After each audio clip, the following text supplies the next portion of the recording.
If you want news and rumors that appeal, welcome to the Dusty Wheel. Hey, welcome back to the Dusty Wheel.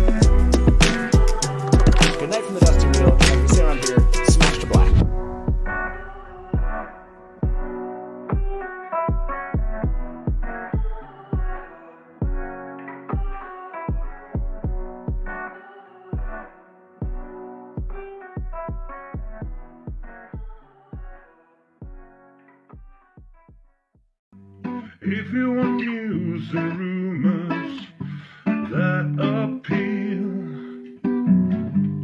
welcome to the Dusty Wheel. Hey, welcome back to the Dusty Wheel.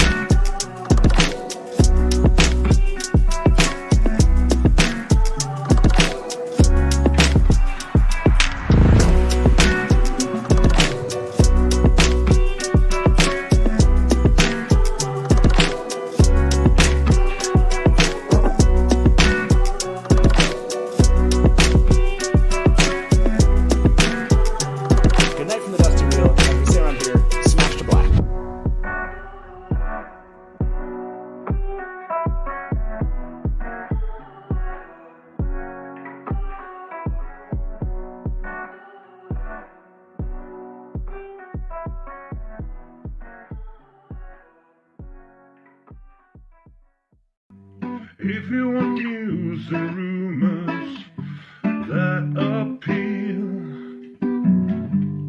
welcome to the Dusty Wheel. Hey, welcome back to the Dusty Wheel.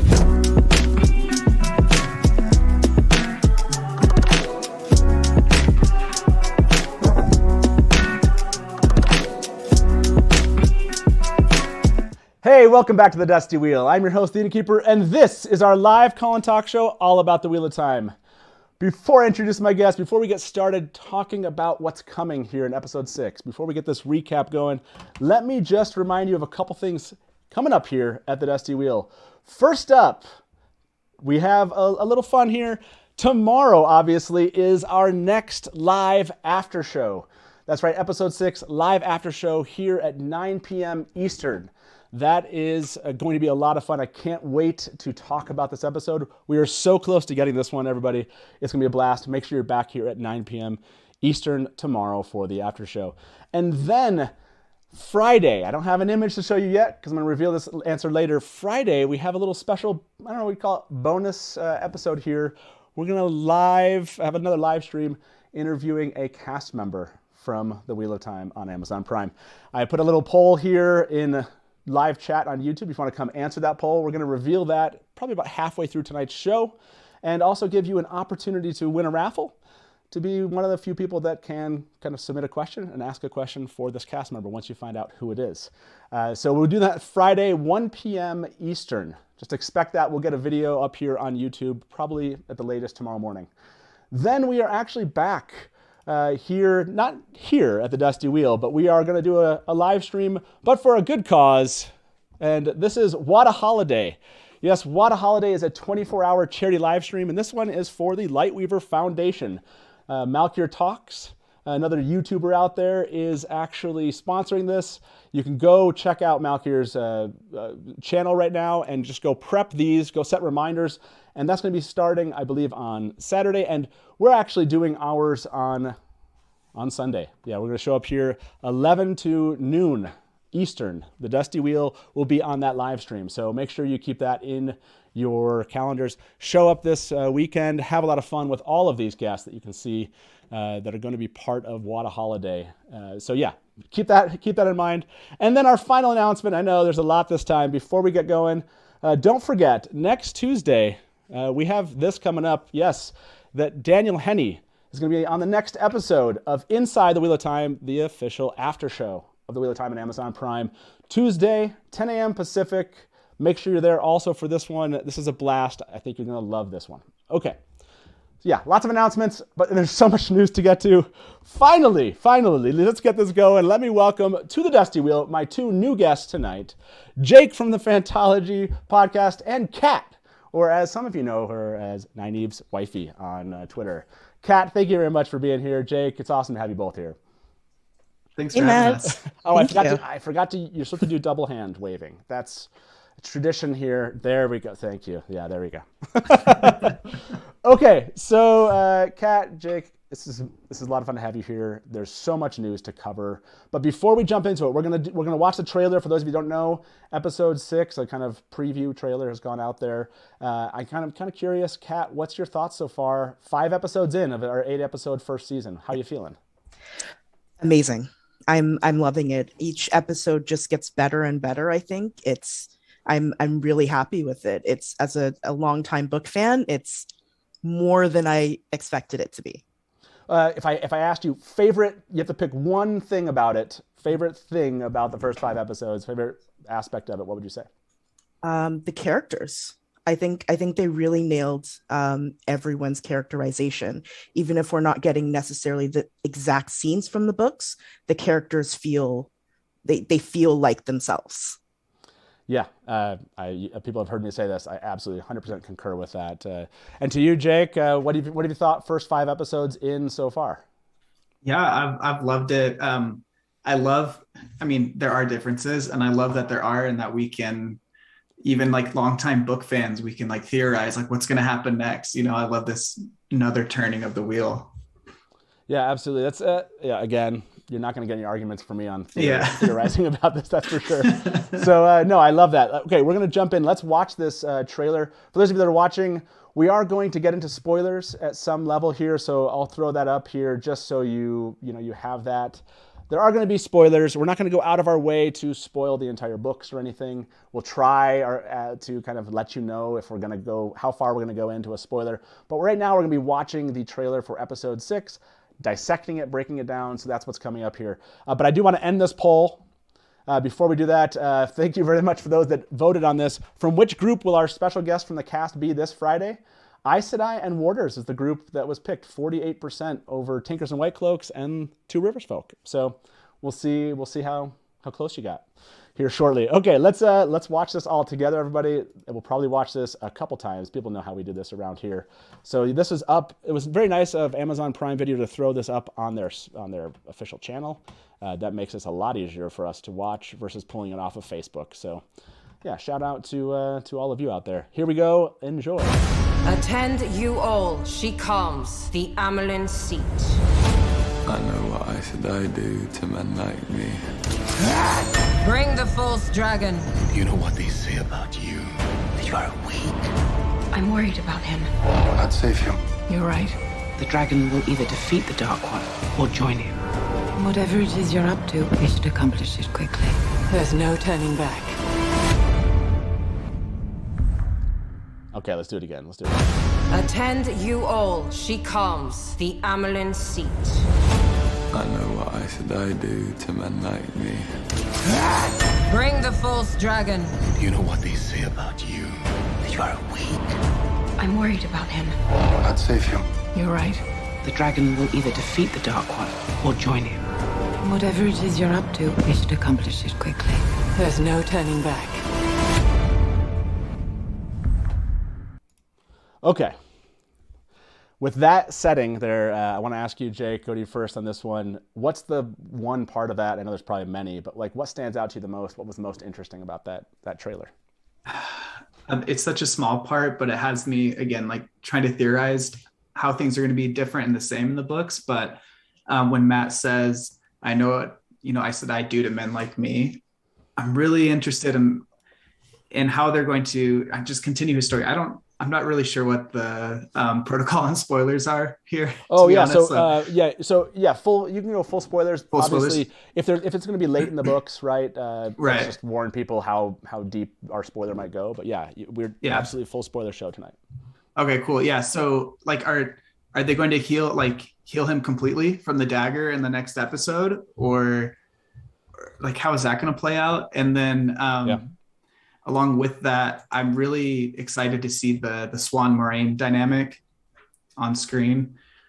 They kind of hinted at it in the last episode, and I'm excited for the episode that's titled The Flame of Tar Valon? Flame of Tar right? Valon, Yeah. Okay, I want to ask. Let's jump to this Matt question. And like I said, this is full spoilers from a book perspective. This stuff happens pretty early on in the book. So if you've read The Eye of the World, The Great Hunt, you'll have a concept of what we're seeing here. If you haven't, from a book perspective, to come back tomorrow for the first 30 minutes of our show, we do kind of a no book spoiler episode. But I just want you to know that you might have some things ruined for you. But yeah, let's ask this question to everybody out there. And I want to go to you, Kat, on this. What do you think? Are we going to see an actual healing of this? How do you perceive like what's going to happen with Matt in this episode? I'm thinking, I suspect there will be a full healing of Matt, just because it seems like they're trying to condense things a little bit more. And I mean, the dagger thing for Matt goes on for quite some time in the books. And I imagine that would be a lot to do in a show. So I wouldn't be surprised if he is fully healed in this episode. Okay, so I want to ask that. So from a polling perspective, will Matt be healed? We can have fully healed. We have a concept of what that would be. What would we call it? Just like broken from the dagger or separated from the dagger? Or is that what we want to say? Like, is that the other version of that? Okay, so let's say separated from, if I could spell separated, that'd be nice, from the dagger. And then not healed at all. How about that? I think... Is that reasonable options there? Okay. I think so. Okay, everyone, let's go for it, Jake. Sorry, to go off what Kat was saying, to kind of condense the books as well as like speed up character growth. Like in the books, Matt isn't really that fun to follow until after he's fully healed. So that gives like that character, which honestly, I think Matt's been one of the best performances on screen so far anyways. So it'll just help jumpstart his character as well. Yeah. I agree. Yeah, this is a fun one to kind of see here. I think that you've seen the digression of Matt, if you will. Speaking about kind of characters and who's done the best performances, we are going to talk about Brandon Sanderson's comments tonight, everybody. If you didn't know, Brandon did I think it was last night, but anyways, I think it's went up. It was a podcast episode that he and Dan Wells did, and they talked about kind of the Wheel of Time for like an hour. It was a great one. There's a link in the description if you have not seen it. We're going to play a couple clips from that tonight and talk about them and just break that down. That's coming. We're going to talk about all the images that Amazon released, the casting announcements. I don't know. This isn't going to end tonight. Let's be totally honest. That's not going to happen. Okay, it'll end at some point, but yeah, that's an interesting view here of Matt. I have loved that aspect. It's just he's doing a great job showing what we all kind of assume from reading the books. So yeah, I've loved that. And I love just how much speculation. Have you been tracking kind of like new viewers, new readers on this at all? What have you heard as some of the kind of ideas that they've had around Matt? Do you have any kind of come to mind? And those of you in chat here, I'd love to see it if you've heard anything. I love their theories, if you will. I think a lot of people think he's the dragon right now because he is, I mean, it is compelling. They've done a very good job at, throwing suspicion off, creating a mystery about who it could actually be. And Matt is a very good candidate right now.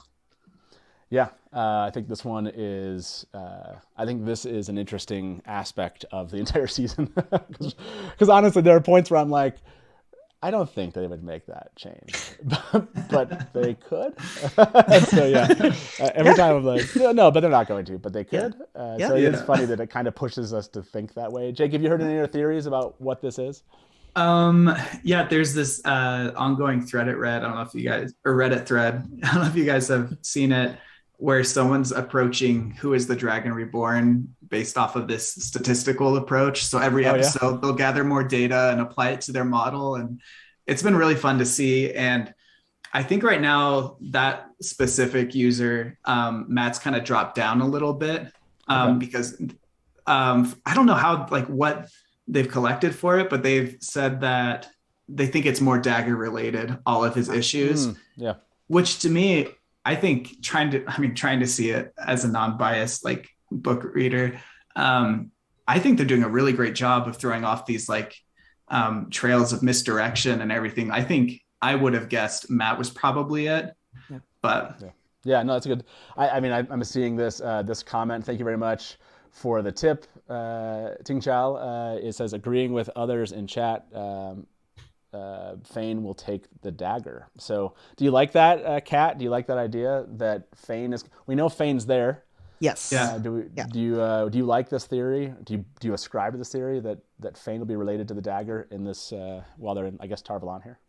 I would be interesting to see how he accomplishes that, because Tar Valon is, it's Tar Valon. it's the home base of the Aes Sedai, and I mean that would be interesting. I would be interested to see how they would show that on screen. Anytime we can get more of Fane, I'm for that. We commune. Thank you. That's exactly. More Fane, the better. So yes. I want to. Over the last couple of minutes, will Matt be healed? 60% of you think separated from the dagger is the answer. Only 30% are thinking fully healed, not healed at all. 11%. So, yeah, people are kind of expecting maybe that beat from the books, which makes sense. I'm seeing a lot of people say that their friends and family are thinking he is the Dragon Reborn. I'm kind of curious. Let me ask that. We'll move on to the next topic here. But who do you think seems like the Dragon Reborn at this point? So this is gonna be a mix of everybody in here. We're just gonna throw obviously our Matt, Perrin. I'm gonna say Matt, Perrin, Rand, and Egwene. I know technically it can be maybe other candidates, but we're just going to throw these 4 in here. Just as far as these 4 candidates are concerned, who do you think seems like the Dragon Reborn at this point?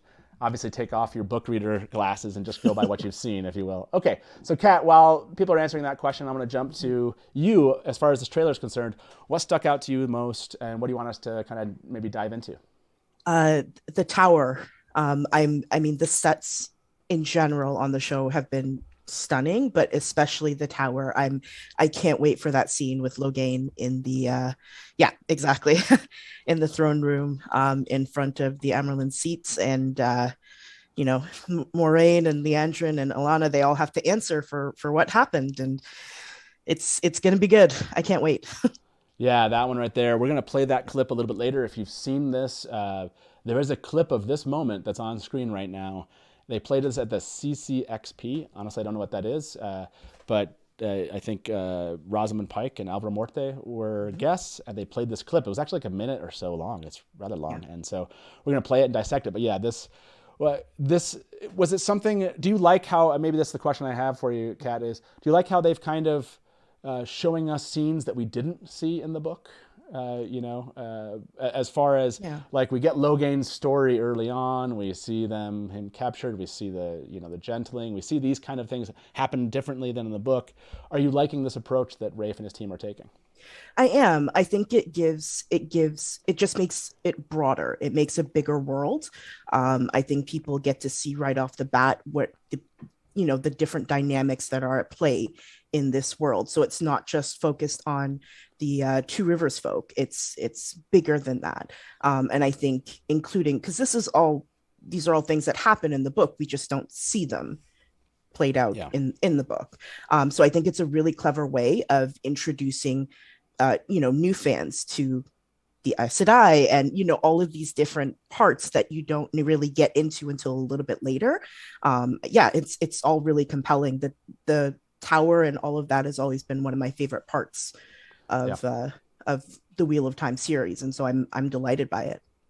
Yeah, that's it was one of the things. I think I have the clip, but I'll just mention this. Brandon mentioned this in his discussion, which is that the first 3 books he talked about. I think he talked about like chase fantasy. They're like chasing things, and then the second part. I'm not going to use the right words. He had better big words, but the second kind of 3 books was more kind of like this epic political gamesmanship kind of aspect of it, world building, and we are getting that like right up front Yeah. And so it definitely is a shift. We're jumping into some of those things that you don't really get until later in the series. So, Jake, how do you feel about this approach so far they've taken when it comes to the politics, what we're seeing so far with Logain and the White Tower, what they're promising here for episode 6?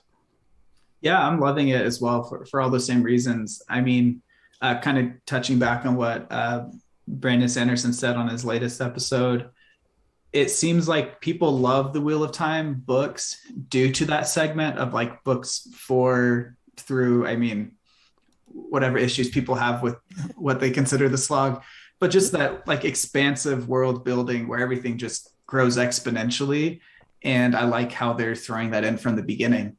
I think it's a really smart move. And personally, I always thought Logain was cool. Like up until like hearing the show was in development and Rafe saying he wanted to give Logain a bigger part, I remember always thinking, yeah, Logain's cool, not thinking much about it. But then rereading it since then, like I'm all keyed into all of Logain's parts. And I've been thinking like, how are they going to expand this? And it's got me really excited. I think everybody knows the Wheel of Time has so many side characters. And I think there are a lot of really good plots that happen with them. So. Yeah, absolutely. It's really, and they're promising this. Obviously, it's called the Flame of Tar Valon. You see in that trailer, there's so many kind of pieces there. We see Liandrin there. We see them in the Hall of the Tower. Yeah. We know what Logain. We know some of the things that Logain's going to say now. If you've watched some of those spoiler things out there, yeah. We'll warn you when we're going to play the clip, so don't feel like you have to kind of step away if you don't want to. I want to throw this comment up. This was, thank you very much. Adam said, I'm really concerned that if Matt gets healed here, then we may not get his quarterstaff scene from the Dragon Reborn, which would be totally heartbreaking. Knowing which scenes, Brandon talked about this and Rafe's talked about this, right? They're not just adapting a book. Right. They're adapting the story. And so we are not necessarily going to see all the scenes that we've loved. I know that's been a really difficult thing for all of us, which is there's favorite scenes that we have. Maybe I want to ask that, and I'm going to ask everybody in chat this. I'm going to end this poll.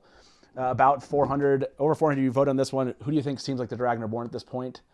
Matt and Rand are winning this out here. 39%. Matt won this poll, everybody. It is made for an interesting mystery, I think, for people that don't know the books. And it's probably been a lot of fun. Sounds like from Jake what you said. Sounds like some people have gotten into analyzing the show. Yeah. That's fun. It's great. Yeah. Well, let me ask you that. And to those of you that are in chat with us right now here over on YouTube, come join us if you want. I can see your chats on YouTube. And you can kind of take part in these polls if you want to. That's a lot of fun. But Jake, what is so far from the books, what's a scene that you've missed that you had wished that had made it into the show? Kind of curious. That's a really good question. Honestly, I don't think there's been too many. It's just so hard. Like every change and everything they cut out, I've immediately noticed it and been able to be like, yeah, I understand. Like they have to condense things.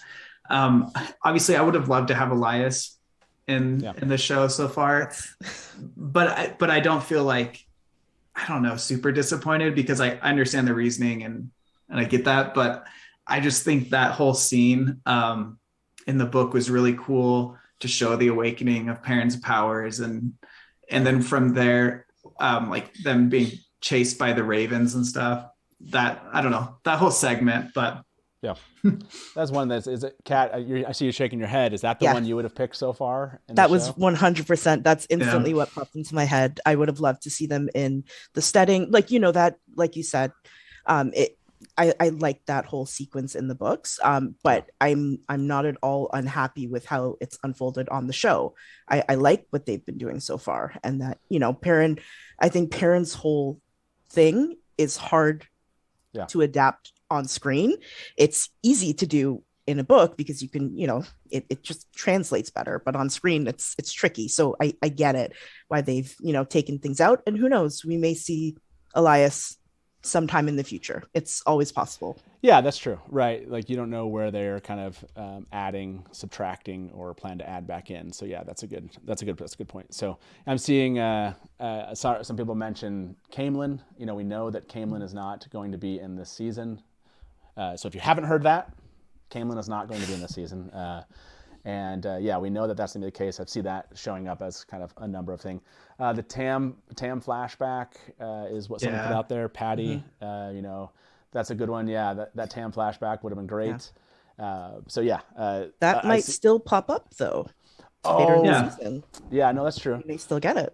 I want to throw this one up there if I have the comment. I might not here, so I can't get this one on screen. But yeah, DK Moon said, but the answer is Bail Damon. Oh yes. I did think about that. Yeah. Yep, I did too. Oh, Especially when man. I think Okay. someone mentioned a riverboat. You have to take a riverboat to get there, and I was like, oh, bail. Yeah. Okay, I'm gonna ask everybody that. I'm gonna ask that. What scene from the books you've missed the most? So far, we've mentioned ones that deal with Bail Damon. We've mentioned Tam's flashback, Elias section. And we'll put Camelin. Camelin. Yeah. So yeah, Camelin scenes. Those are the 4 options you have to choose from, everybody, and we'll move on to the next topic here. But yeah, I'm kind of curious what have you missed the most as fans of the book? For those of you that are fans of the book in chat here with us. And I want to call to attention a couple of these comments. I might have lost them. I can't put them on the screen here. Robert R, thank you very much for your tip. Said, funny thought, we could have spent the first 5 episodes on Robert Jordan costume descriptions. Yes. Accurate. We could have, honestly, a lot of us book readers would have been like, that's awesome. Yeah. Cheyenne, the hacker, said, thank you very much for that tip. Said, do you think non-book readers will be disappointed when they find out who the dragon really is if they're convinced it's someone else? Yeah. What do you think, Kat? Do you think there's going to be disappointment, or do you think it's just going to be like your normal kind of like you didn't pick it out? It was like a whodunit and you didn't get it. Yeah, I think it depends, and I think this episode might cement that. It depends on how much they impress that being the dragon is not a prize. It's not a good thing, and so they may not be as disappointed that the person they wanted to be the dragon is not the dragon. And so yeah, I imagine it might be a mix. But it really does depend on how the show does it. This would be the episode to really like say, hey, the dragon is either gonna destroy the world or save it. This is serious stuff. Yeah, absolutely. Sorry, and I got distracted because I did a faulty poll. This is a common thing. Look, I'm writing stuff and I put Elaine versus Elias, so it is what it is. It is what it is. If you voted for Elaine, you didn't. I love it. So there's 2 Camelin moments in that one. We'll add that up. At the end. So it's Elaine plus Camelin scenes, everybody. So if you vote for either of those, I missed Elias. It is what it is. We're moving on. Okay, so Jake, anything else from this trailer? Do you want to go watch it back one more time and kind of remind yourself of this to see if there's anything else you wanted to kind of break apart? Yeah, let's watch it again, if that's okay. Yeah, I mean, can we watch this trailer enough? Here we go, everybody. Not at all. Enjoy. Oh, sorry, I should probably play the music for you. I'll back it up. Attend you all, she comes, the Amyrlin seat. I know what should I do to men like me. Bring the false dragon. You know what they say about you, that you are weak. I'm worried about him. I'd save you. You're right. The dragon will either defeat the Dark One or join him. Whatever it is you're up to, we should accomplish it quickly. There's no turning back. Okay, so what did that bring to mind as you saw it? All right, too many things, but I think I'm going to focus on the fact I could be wrong on this, but I think this is one of the first times we hear how like that dichotomy of the dragon will either defeat the Dark One or join the Dark One. I could be wrong, but I feel like this wasn't as clear in the show so far. Yeah, that's a good one to bring up.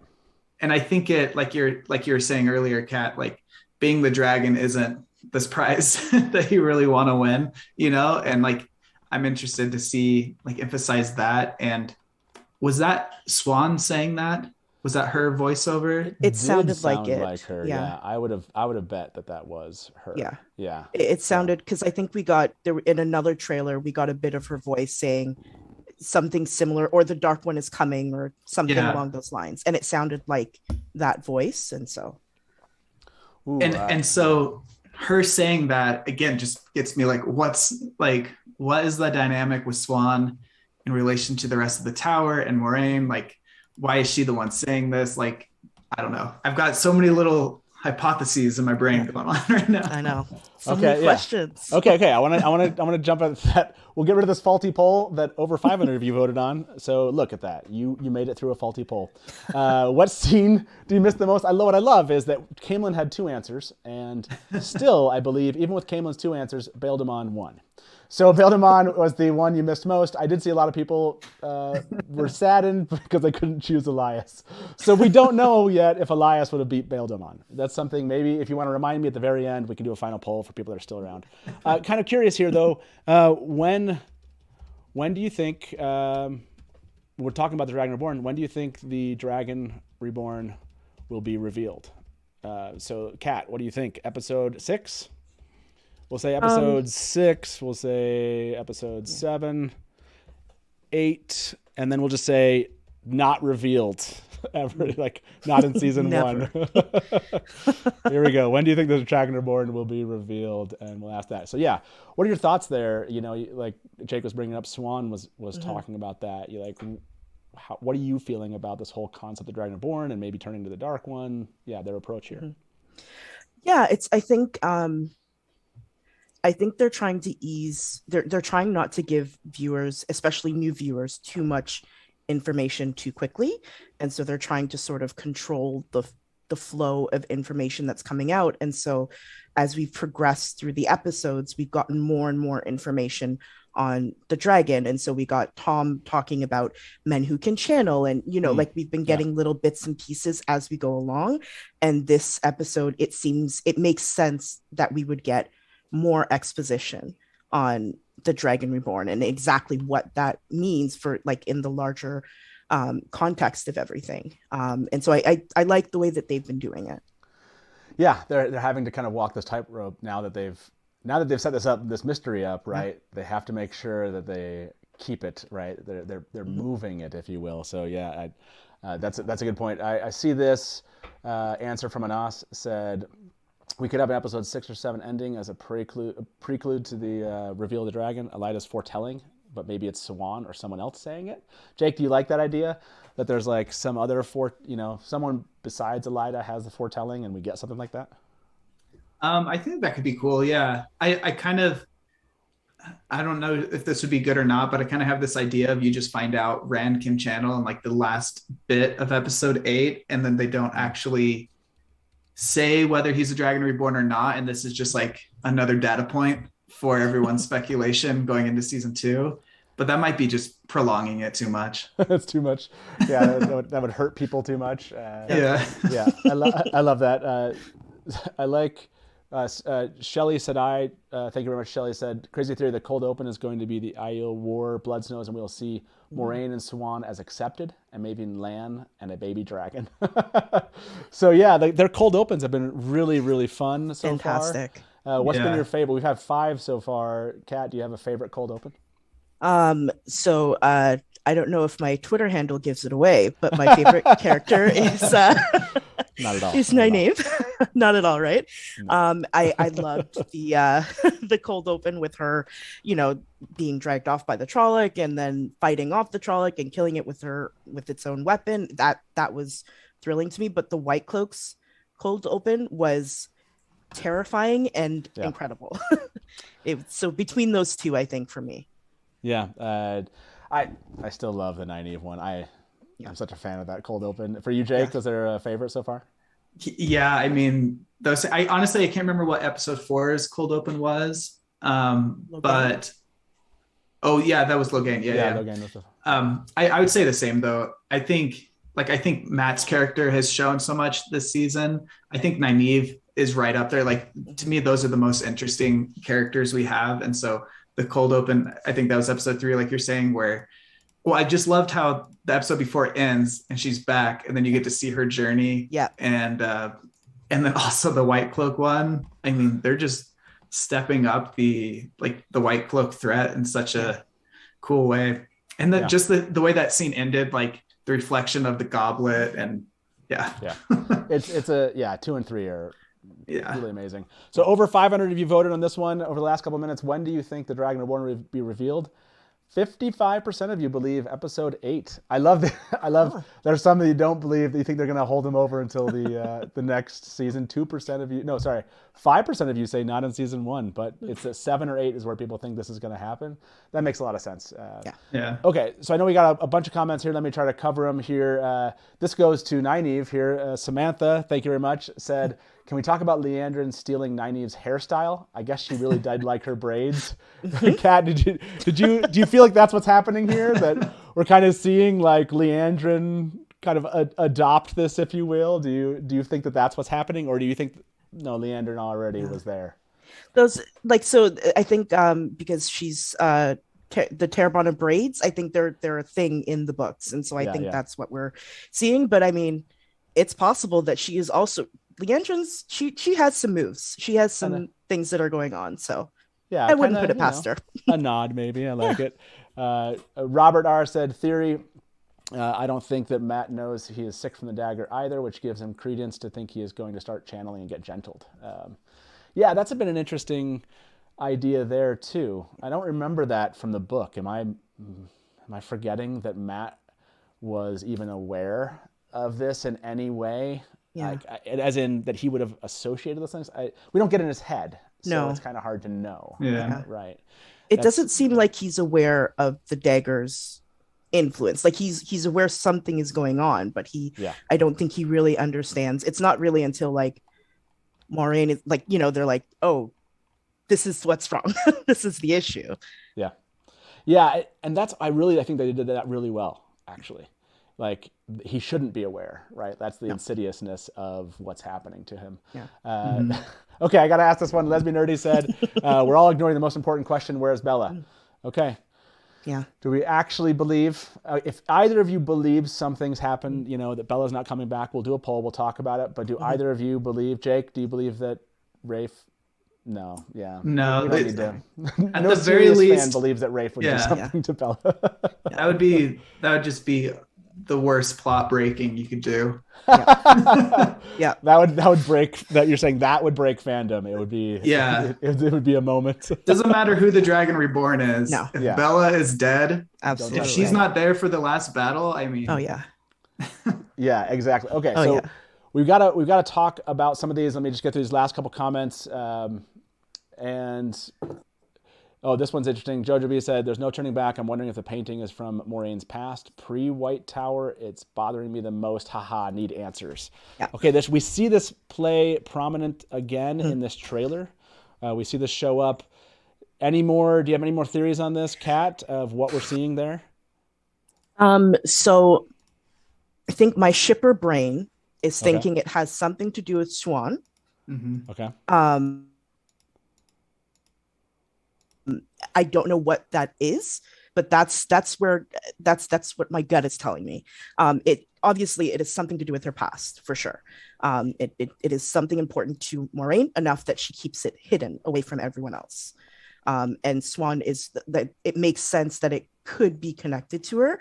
What exactly that would be, no clue. But it is interesting that it showed up. It showed up in the last episode and also in this trailer. So it is important for sure. I'm seeing lots of answers in chat, like Redstone Dory, Soiraine. Yep. This Sunbird said, looks like windows within windows within windows. Dedsy says his painting is not of Swan, since it doesn't look like her at all, but it's related to her. We see this. So if you see this scene, right, her hair is down, and her hair is down right here. So they're trying to get us to connect those, and then of course you see this moment, right? Also. But people have talked about this moment maybe being like when she was raised or something, when she was raised. Maybe it's a memory of that time that you see here. But yeah, interesting how do we see her talking right here? Or what is she just, let me She was play talking that to moment Lan, I again. think, at some point. I thought. There's no turning back. Yeah, she doesn't really talk here, but she was earlier on. Mm-hmm. She was, that's right around, where is it at? Right there. There, yeah. So yeah, you definitely see. You're right. You're right. Do we know what she says? You're right. I'd save you. You're right. The dragon will either. No, we don't. So there's nothing. You're right. Yeah. she's saying that he's right about something. We don't. Jake, any thoughts here of what we're, everyone's kind of talking about this painting. We're giving us a little bit more, seems like, in her room there, but not much. What are you thinking? Yeah, I mean, I feel like it is connected to Swan as well. I don't know how, but that's just the vibe I'm getting. I've seen some Reddit posts that talk about how it's maybe to remind her of like Days Damar a little bit, like where she came from, and to watch her back. They kind of tie those words together with the image. Yeah, that's a fun idea. Yeah. I don't know though. It looks like you're saying, it looks like it'd be her in the painting and not Swan. But my thought is like it's meant to somehow represent Swan. So I'm not sure. There's a wild theory that it's a Terangriel to communicate with Swan, which okay. That would kind of seem out there, but I don't know. Could work. I mean, Let's ask everybody here. Is the painting related to Swan? We'll just ask some basic question like that, kind of like pare it down, see what everybody says here in chat. Okay, so I think the painting is always an interesting one. I want to ask you this question, maybe do some quick kind of what's happening here moments, like some hot takes here. What's happening here, Kat? We see Rand. I think. Yeah, what do you think's happening in that scene? Yeah, I think that someone lets Moiraine know what's wrong, like that something is wrong with Matt, and Rand is trying to protect him because he thinks that they're coming to take Matt away. That's what I'm thinking, because I can't imagine what else would have Rand that it could be Fane. I just thought of that now. Maybe it's Fane. A Fane one. Maybe Fane is coming. Okay. Yeah. Okay. I like it. This is a fun one because I hadn't turned on closed captioning here.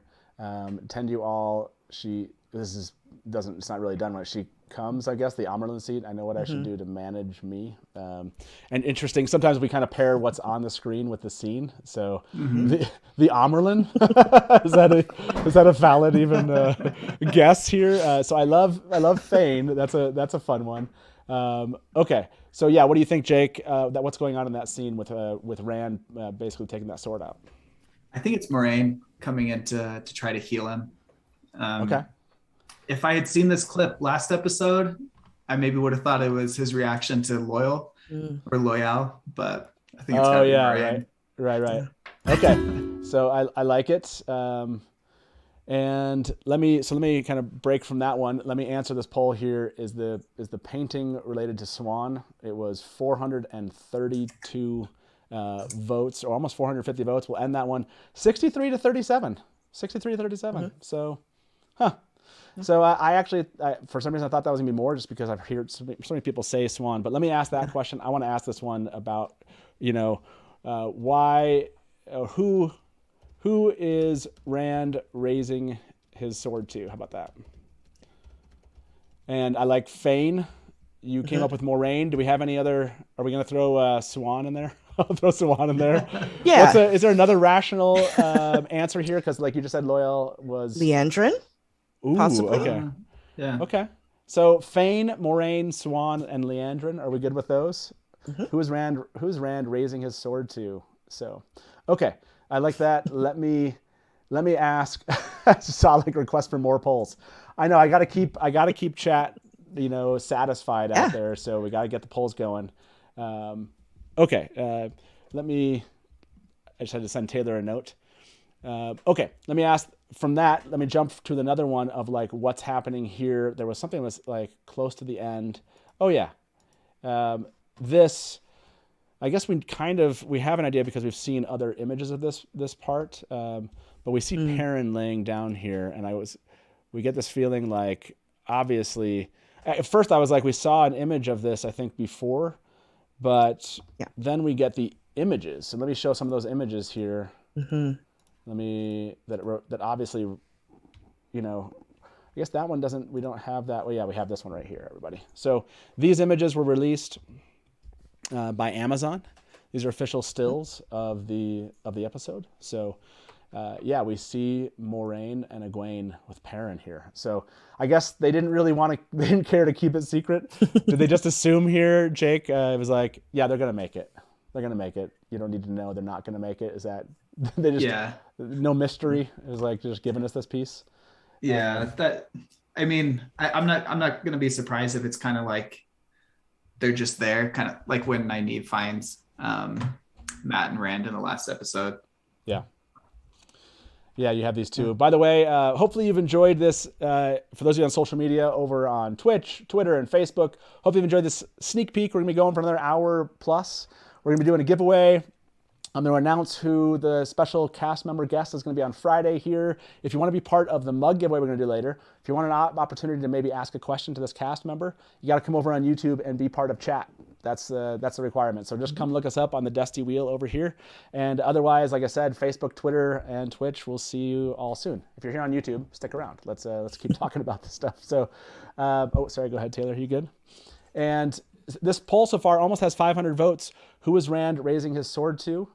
And just in a couple minutes, I'll let it get to 500. It's getting really close, and maybe answer some questions here before we do that. So comments we had from Cora was, I'm rereading the books, and honestly, there's not enough dream torture from Ishii that would make it clear that being the Dragon Reborn is not a good thing. You know, what do you think about Kat so far, what we've seen about dreams, and who we as book readers assume obviously is a Shamael?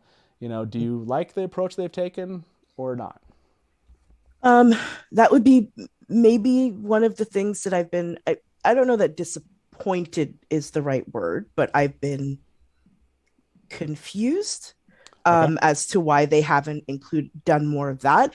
It may just be as simple as like, they don't have, like, they only have so much in the budget for effects and all of that. And so it may be just as simple as like, we can't, we have a lot of other things to put, you know, the budget towards, and this was one of the things that's just not possible. It may also just be to like keep the mystery going, because, you know, this way we're just really seeing what's happening on screen. We're not really seeing the dreams aspects and whatnot. Right. I don't think we've had a dream for a while. It hasn't been since Shadar Logoth. I feel like didn't Rand? No, Perrin did. When him and Egwene were being chased by the wolves, or being guided by the wolves. Yeah, and then we also had Rand when he sees his friends, doesn't he? See Perrin. Right. I think that's in episode 3, I want to say. Yeah. So yeah, it has been a while since we've seen a dream. It's been a bit. Yeah, Jake, what have you thought about the dream so far? Yeah, I feel like I can say I've been disappointed with it without hopefully getting some negative feedback. Like, I like the show, guys. Don't worry. I feel like it's something they're trying to do, but there's not a lot of time, and so it's not coming across the right way. Like, it needed a little more consistency, in my opinion. More dreams. Yeah. Let me throw that question out to almost 550. You have voted on this. Who is Rand raising a sword to? By the way, Moiraine. It hasn't changed. Moiraine at 57%. You believe that's going to be a moment there. And then the next person on that list, I think, was Fane. And Fane, I think, got like 32%. So, yeah, that's gonna be a fun one to kind of figure out here. From a dream perspective, you know, what have you thought about dreams so far? I'm gonna say loved it. I do these, liked it, or just meh. There you go. I think if you were, oh, sorry. I think if you were a first-time viewer, you would be like, wait, you forget that it even happened at this point, and not really be sure like the purpose of it. But there's still have time to tie it together. Part of me is glad that it was there. You know what I mean? I did. Yeah. I've actually enjoyed the dreams that they've given us. Like, I thought Perrin's dream was really compelling, you know, from a like, what does this mean perspective. And I actually liked Rand's, the hint there of a Shamael grabbing Egwene at the end is a great hint. The Matt kind of walking with his red hands. Yeah, that's the hand, and then Perrin obviously still hitting you know, what we think is Layla. So the dream so far I've liked. Like you said, I haven't felt like so intimidated by a Shamael, and in the books I felt like I was intimidated him. So there's that aspect that I think it would have been nice to be a bit more scared versus like jump scared, if that makes sense. Yeah. So, okay. So let me throw this out there. Glenn, thank you very much. Glenn said, could Moiraine's picture be our first Terangriel? So yeah, Might let's be. ask. I'm going to ask people that question here in chat. Let me throw up some questions, and then we can break from this if we think, or we can kind of continue seeing if there's like anything else here.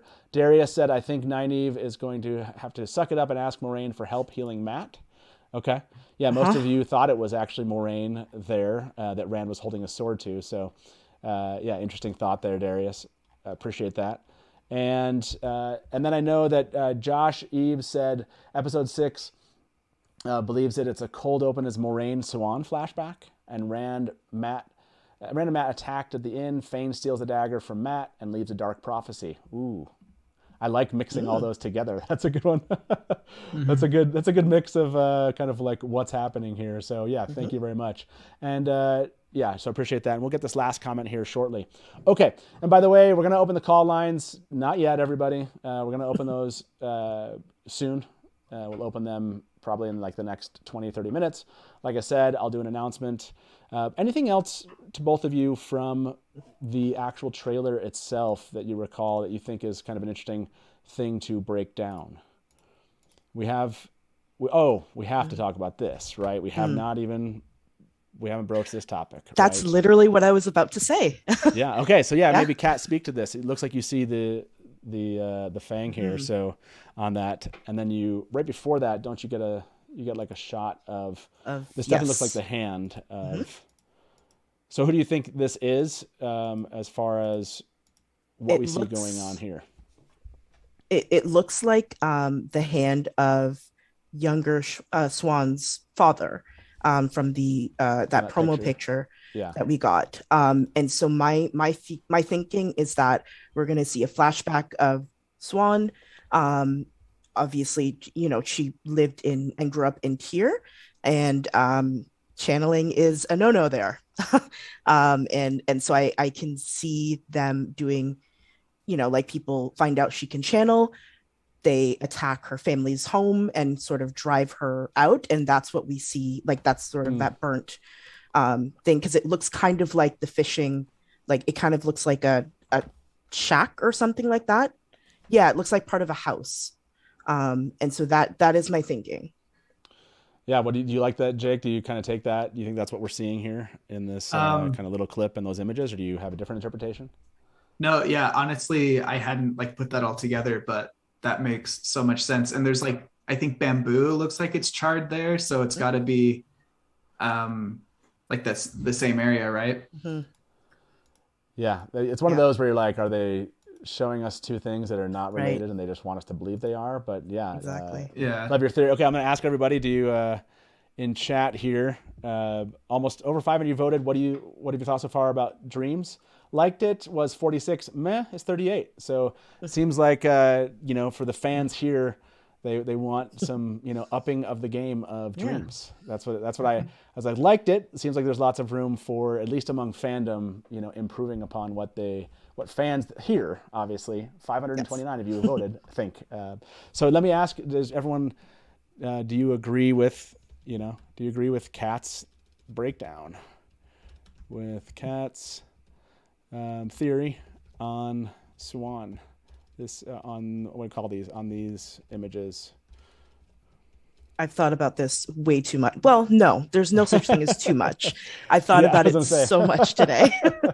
I love it. You came all prepared. Like I said to everybody, like I love when you guys come in with theories. It's like, I'm in. Like, sell me on your theory. What's funny is sometimes people will call in and they'll be like, I think this.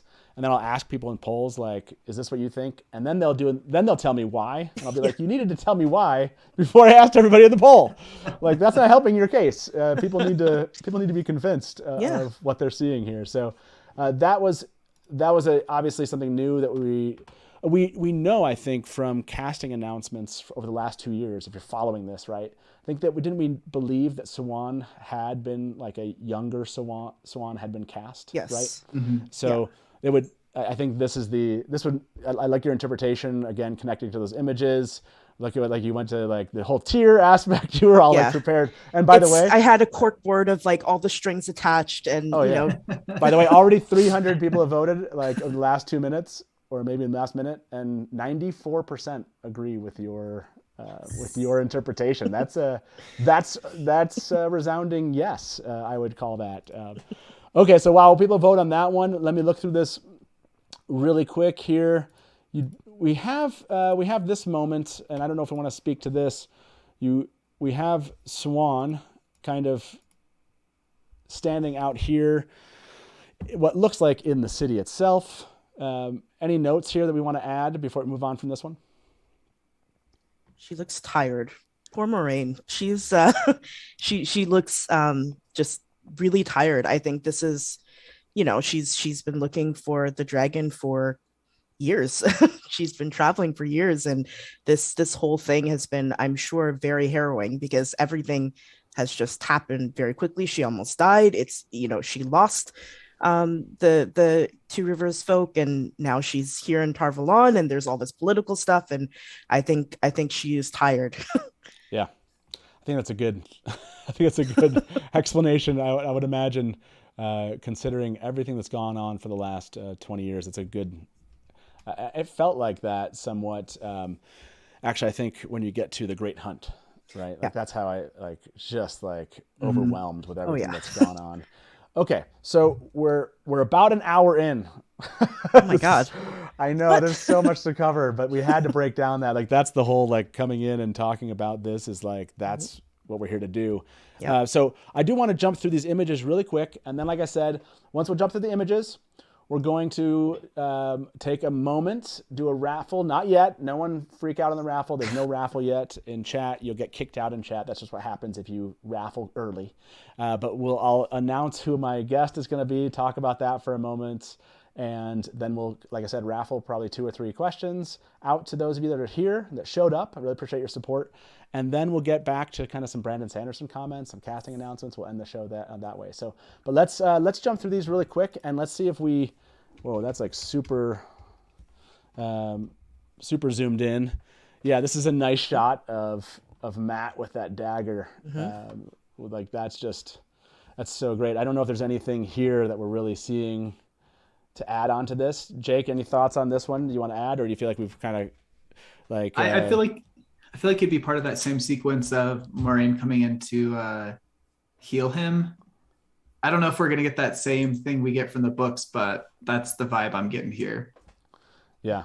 I want to say that we saw an image of him in the last Inside the Wheel of Time, the last after show on Tuesday at the end. They showed just an image of him kind of laying back. I don't know if it was, you could tell what he was, but yeah, definitely laying back like he was pained. This one though, Kat, what do you think's going on here? I think they're looking for a Waygate.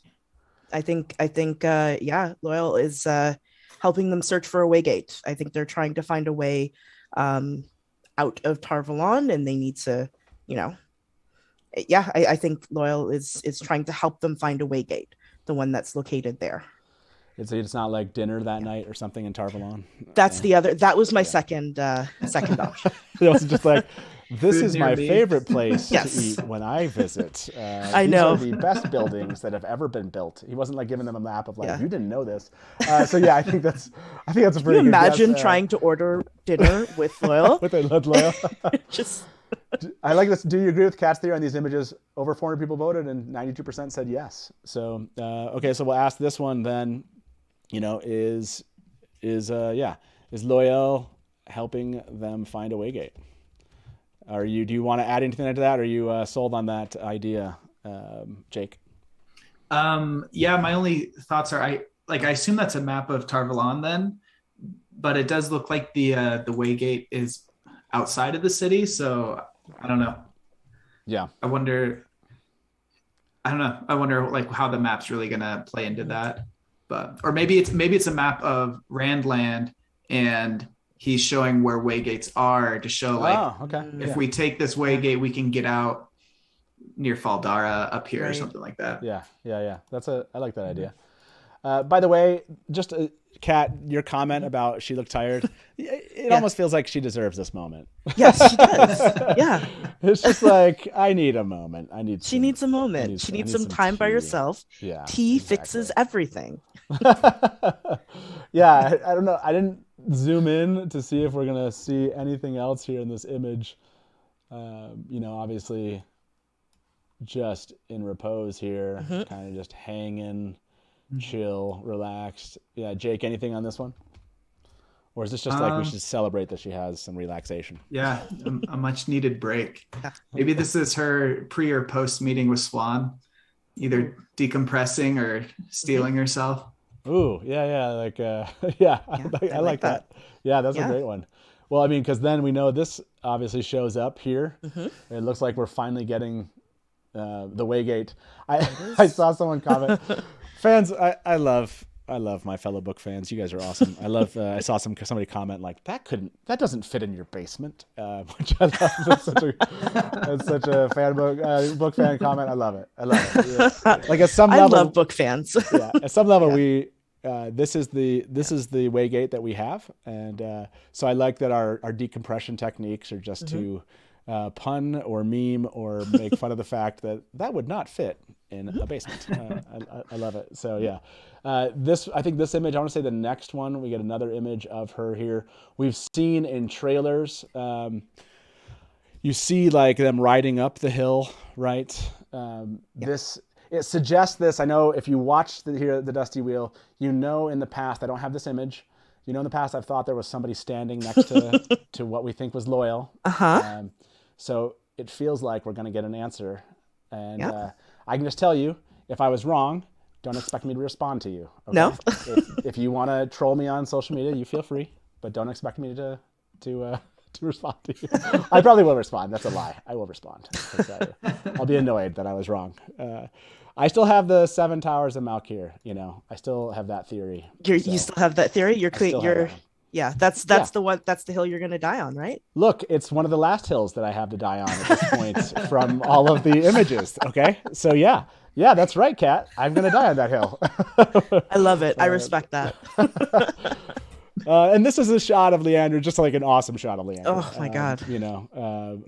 What a great shot. Kate Fleetwood, she is killing it. Yeah. She's killing it as Liandrin. I mean, in the books, I was kind of like, I don't know that I noticed Liandrin until like she became very important to the plot, but she's right away. I'm drawn in. I love it. Yeah, absolutely. And such a beautiful shot of this. Yeah. Just fantastic. We saw these shots before. This one actually, I want to point this out. This one led me to asking a question. I didn't even think, I know it sounds silly, right? You're like, you see him tortured, but kind of like book reader wise, you're like, this is fantasy. My brain kind of is like, I can detach a little bit. But yeah, his back always will be that memory of what he went through. And then just his back itself. You see him on the side here. I really I was like, how are they going to bring that into the show? And I kind of wondered out loud on Twitter if we were still going to see him and if this was going to be like an impetus for him defending wolves in the future and killing white cloaks. But then Brandon, I feel like he said something in his interview, right? Kat, you're with me on this one, right? Like he said something like this, replaced. Yes. Yeah. Now that doesn't mean necessarily we won't see it, but that maybe the intent was to replace those two events. So, right. Yeah. But this one kind of hit me really hard when I was like, damn. I was like, gee. Perrin, he has just been through it. I think he's had the worst time. I mean, Matt is up there too, but Perrin really has been through, he's had a terrible time. Yeah, absolutely. Okay, I think that was, this is just a beautiful shot of Sophie Okonedo as the Amyrlin. We've seen these before. Okay, everybody. That's it tonight. No, I'm just kidding. We got lots still to do. Okay, over 500 you voted on this. Is Loyal helping them find a Waygate? 98%. What I love about polls like that is just like book fans are like, yes. We know exactly what is happening in the scene. You gave us that because, I feel like they just were like, there you go. You know what Loyal's doing in this scene. You're welcome. Okay, so hopefully Taylor will come back in here shortly. He'll hear us talking about this. He'll come in and he'll help us set up the raffle, or I'll send him a note here.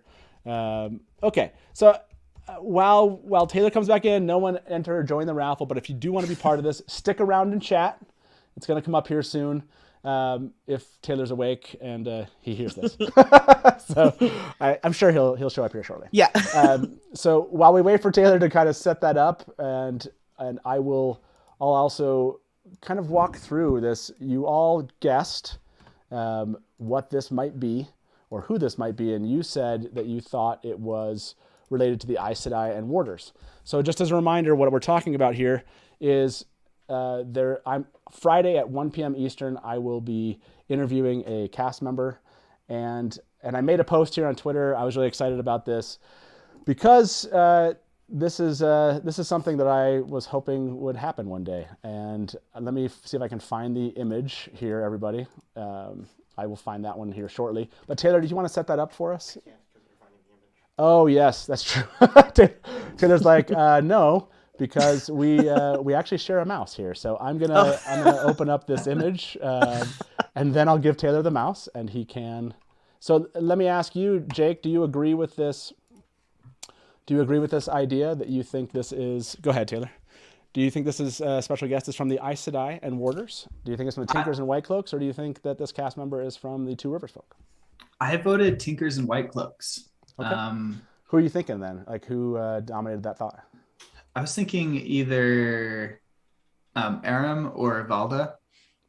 I don't know. I have no idea who it's going to be, but I just was thinking that would be a cool demographic we haven't really heard from the interviews so far, but especially after last episode where like the White Cloaks, where Valda specifically was such a big force there. Yeah, absolutely. That would be really awesome. I saw Light Blinded Fool said, "Gotta be Landfair." That's true. Like that would make sense for sure. Taylor, is that the question? Yeah, you can go ahead and you want to throw that out there. Yeah, that's fine. So Taylor, I'm trying to look through. Uno said, "Oh my gosh, is it Guy?" By the way, Guy Roberts, one of the new cast members. It's official. Playing Uno. He's amazing. If you want to follow him on. Yeah, if you want to follow him on social media, on Twitter, he's hilarious. Yeah. And he stays in it, and he's in character. He's in character. It's like he's already he's like a Twitter of Time fan account.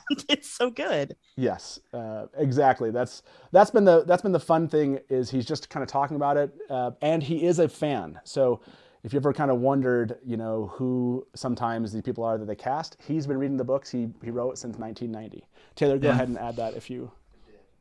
Okay, so Taylor's just adding that here shortly. It should be showing up in chat just a moment, and then while we kind of wait for that to show up here, I'll take it back and show you and kind of announce this. I don't see it yet, Taylor. Do you want to? Taylor's looking for it, so let me. I don't want to necessarily before people can kind of throw the raffle in show you, but maybe I will. Maybe I'll just do that. Taylor, do you want to try to adjust it before I do it? Okay, so Taylor's doing that, and then we'll jump in there. Okay, so before we do that, I want to ask, and while kind of Taylor figures this out, to you, Kat, was there anything else from Brandon's interview that stuck out? Again, if you didn't watch Brandon's interview, you should go watch it. It's an hour-long thing. His discussion with Dan Wells. Was there a moment that stuck out to you? I really liked just his whole take on adaptations, and the different sides of the spectrum that most people will take to it, and where Wheel of Time falls in it. I think, I think especially book fans who are maybe, not as pleased with some of the changes, I highly recommend you go and watch his interview. Brandon Sanderson, he's always he's fantastic to listen to. I loved his take on adaptations. I loved hearing him talk about Nynaeve. Again, obviously, it's he's loves her characterization, and I would agree it's one of the best on the show that we've seen so far. But especially his take on adaptations and how to approach them, and just what Rafe and everyone is doing. It's really well done. Yeah, I think some of the answers. By the way, if you're hearing this, the raffle was. Oh, there we go. It just restarted there. Okay. So there you go. The raffle has started. Sorry, I know. The raffle is now going. You can enter the raffle. We're good. Although they're not going to hear that for like 30 seconds, but you can enter. So it's fixed. It's fixed, everybody. Sorry, that's like technology. That's just how this works. So if you want to enter the raffle for the opportunity, only enter, obviously, if you want to ask a question. And only enter once. It doesn't matter how many times you put it in there. It's not going to give you any more entries. So it's one entrance. So okay, you've all waited long enough on this one, and I'll tell you a little bit about how this came about. There was an answer I saw that I thought was really impressive by a cast member, which I thought was really, really cool, because this cast member was answering a metaphysics question. And so let me show you who that cast member was and the metaphysics question that they answered. So this is Taylor Napier that was answering this back. I want to say this was 2020. Yeah, this is 2020. And he was asked like when the story takes place, and he said, "I won't say it's the past. I won't say it's the future. It's just a different world or a different version of our world." And I wrote, deserves bonus points for nailing Wheel of Time metaphysics. This is something that people get wrong all the time about what is, and what is this world that we're reading about. And I thought it was really impressive. And I was like, oh, that's cool. Like, to say not the past, not the future, not necessarily our world, but a different version of our world is dead on great metaphysics understanding, which I appreciate. I greatly appreciate the metaphysics, if you will. And so I was really excited about that. So I saw that answer and I made that image and I was like, oh, okay, that's cool. And then Taylor Napier did an Instagram, just like, hey, ask me a question. And so I submitted this question. In your travels as a warder, have you ever visited the Dusty Wheel Inn of Camelin? And he wrote, it's my favorite. Okay, so I'll be honest, as soon as he wrote, it's my favorite, I was like, what? I need to interview Taylor. When he said it's my favorite, I was like, okay. And ever since that day, I've been like, okay, I need to make this happen. It'd be so cool to have him on. And so, yes, Taylor Napier will be joining us here on Friday at the Dusty Wheel. I'll put that up here shortly. Like I said, tomorrow, Friday, 1 p.m. Eastern. It'll be so much fun. The new episode will be out. We'll be able to actually ask him. What I love about this is I've wanted this to happen, and we get to have it happen after the show is already kind of out, and we can ask questions like about performances, and stuff like that. So yeah, really, really excited to have Taylor Napier come on and chat with us. So those of you that voted Aes Sedai and Warders, there you go. And it is Taylor Napier's birthday today. So I don't know if any of you saw the stuff that was going on today, but it was hilarious, and I've got to show one of those. And then we're going to end. If you want to ask Taylor Napier a question, go ahead and we will try to throw something out there here shortly. We'll end the raffle and have you pick. But as part of his birthday, he posted this image. This is so great. If you haven't seen this, it's fantaspostic. He's a gem. It's Taylor Napier doing his best Liandrin impression. This is so great. He posted that as part of his own birthday celebration, and I thought that was amazing. And then, of course, Black Tower News, well done on this one, posted, I can see it now. The persimmons are in season, which is so great. The persimmons are in season. That's fantastic. To which Taylor Napier wrote, I think it was really funny. He said something like, my day, nigh my year has been made by that. There you go. So Black Tower News, well done. You made Taylor Napier's year. So yeah, nice. It's gonna be a blast here. Taylor, go ahead and end our raffle, and we'll pick 3 individuals from the raffle, and we'll give you a chance to send a question in here, and you'll have to be quick about it. It's Friday, so the turnaround needs to happen. But yes, this was a blast, and I'm really, really excited. Like I said, ever since that day that he answered metaphysics question, I was on board. I was like, if you can answer metaphysics, we can. Oh yeah.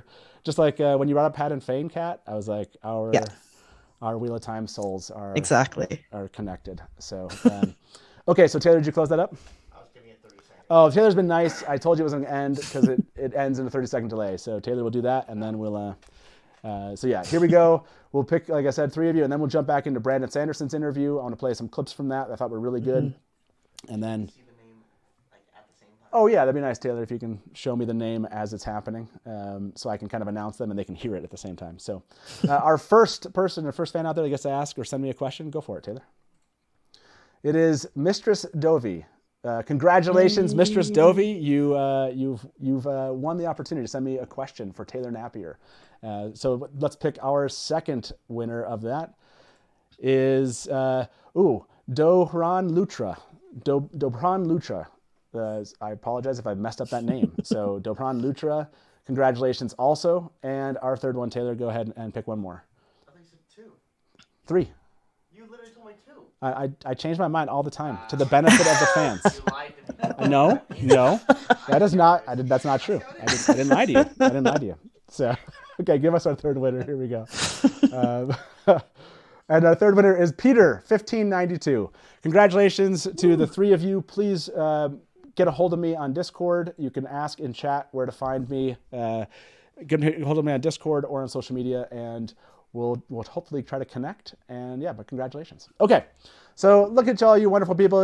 Appreciate you being here and for that opportunity. Again, my goal is always to try to include you all in these moments. And so yeah, thank you. Congratulations to those 3 people that kind of won that opportunity. That's awesome. That's awesome. Okay, so Brandon Sanderson. Jake, you got to watch this also. Was there something from his interview that stuck out to you? Yeah, I really liked how he, again, kind of talking the metaphysics, I guess. He talked about like the connections to our real world legends. And I'm not going to remember all the right names, but Moiraine representing, I think Morgan Le Fay. Morgan Le Fay. Yeah, I was like, wait, was that Morghese actually? Yeah. But yeah. And Tom Amyrlin kind of being like Merlin. And I just love that aspect of the Wheel of Time. When I first realized that, when I was reading it, my mind was like blown. And I hope people who are just watching the show will take a listen to that episode of Brandon Sanderson so they can kind of, I don't know, get hooked on that same stuff. Yeah, I thought that one was, it's interesting because he was talking about influences. Now, I don't know that Jordan was that specific. There wasn't from what I remember, a 1-to-1 relationship. Yeah. Because Jordan was like most likely to be like, I'm gonna take this, just like Matt, right? Take this, a little bit of this, a little bit of this. Like you mentioned, Perrin is like Perun, but not just that. Right. Yeah. But it's really interesting to hear Brandon talk about kind of trying to explain to Dan, who is not familiar with like the Wheel of Time and how the wheel works, of like what that means. And it was really interesting as he explained that to Dan in terminology that Dan would like totally understand as a writer. He was like, oh yeah, this makes sense. And so Dan then explained, Dan's like, so basically what you're saying is that this is the next turning and then it's a telling of, and yeah, it was really, really cool. So yeah, you have to go watch that. That link is in the description here. He did make a comment about Alanna that I kind of, I want to play this. And a lot of people have been like, oh, that is, well, I don't want to tell you what everyone else is saying. Let's play this for everyone. Here we go. Who's the green Aes Sedai? Alanna? It's probably Alanna. Because she's not Alanna? I can't remember which one they slot into that role. I don't remember. It's not Alanna. I don't remember. Okay. I can't recall most of their names. Oh, it's not. It can't be Alanna. No, because I know what they're doing later on. Who is it? Yeah. Anyway, yeah, there you go. Can't be Alanna because I know what they're doing later. Now, did you take something immediately from this, Jake, when you were listening? Were you like, I immediately thought, again, full book spoilers. Yeah. So yeah, the good question. We can remind people how deep are we going here? Are we going book 7, book 8 kind of feel, or? Yeah. Okay. Think later books. If you're here and you haven't read these later books, you don't want any spoilers about what's happening later. Right now is a good time to kind of step away. Maybe you can ask in chat if you want. So, but yeah, go ahead, Jake. I think it's fair. We've given some warning. Go ahead. Yeah.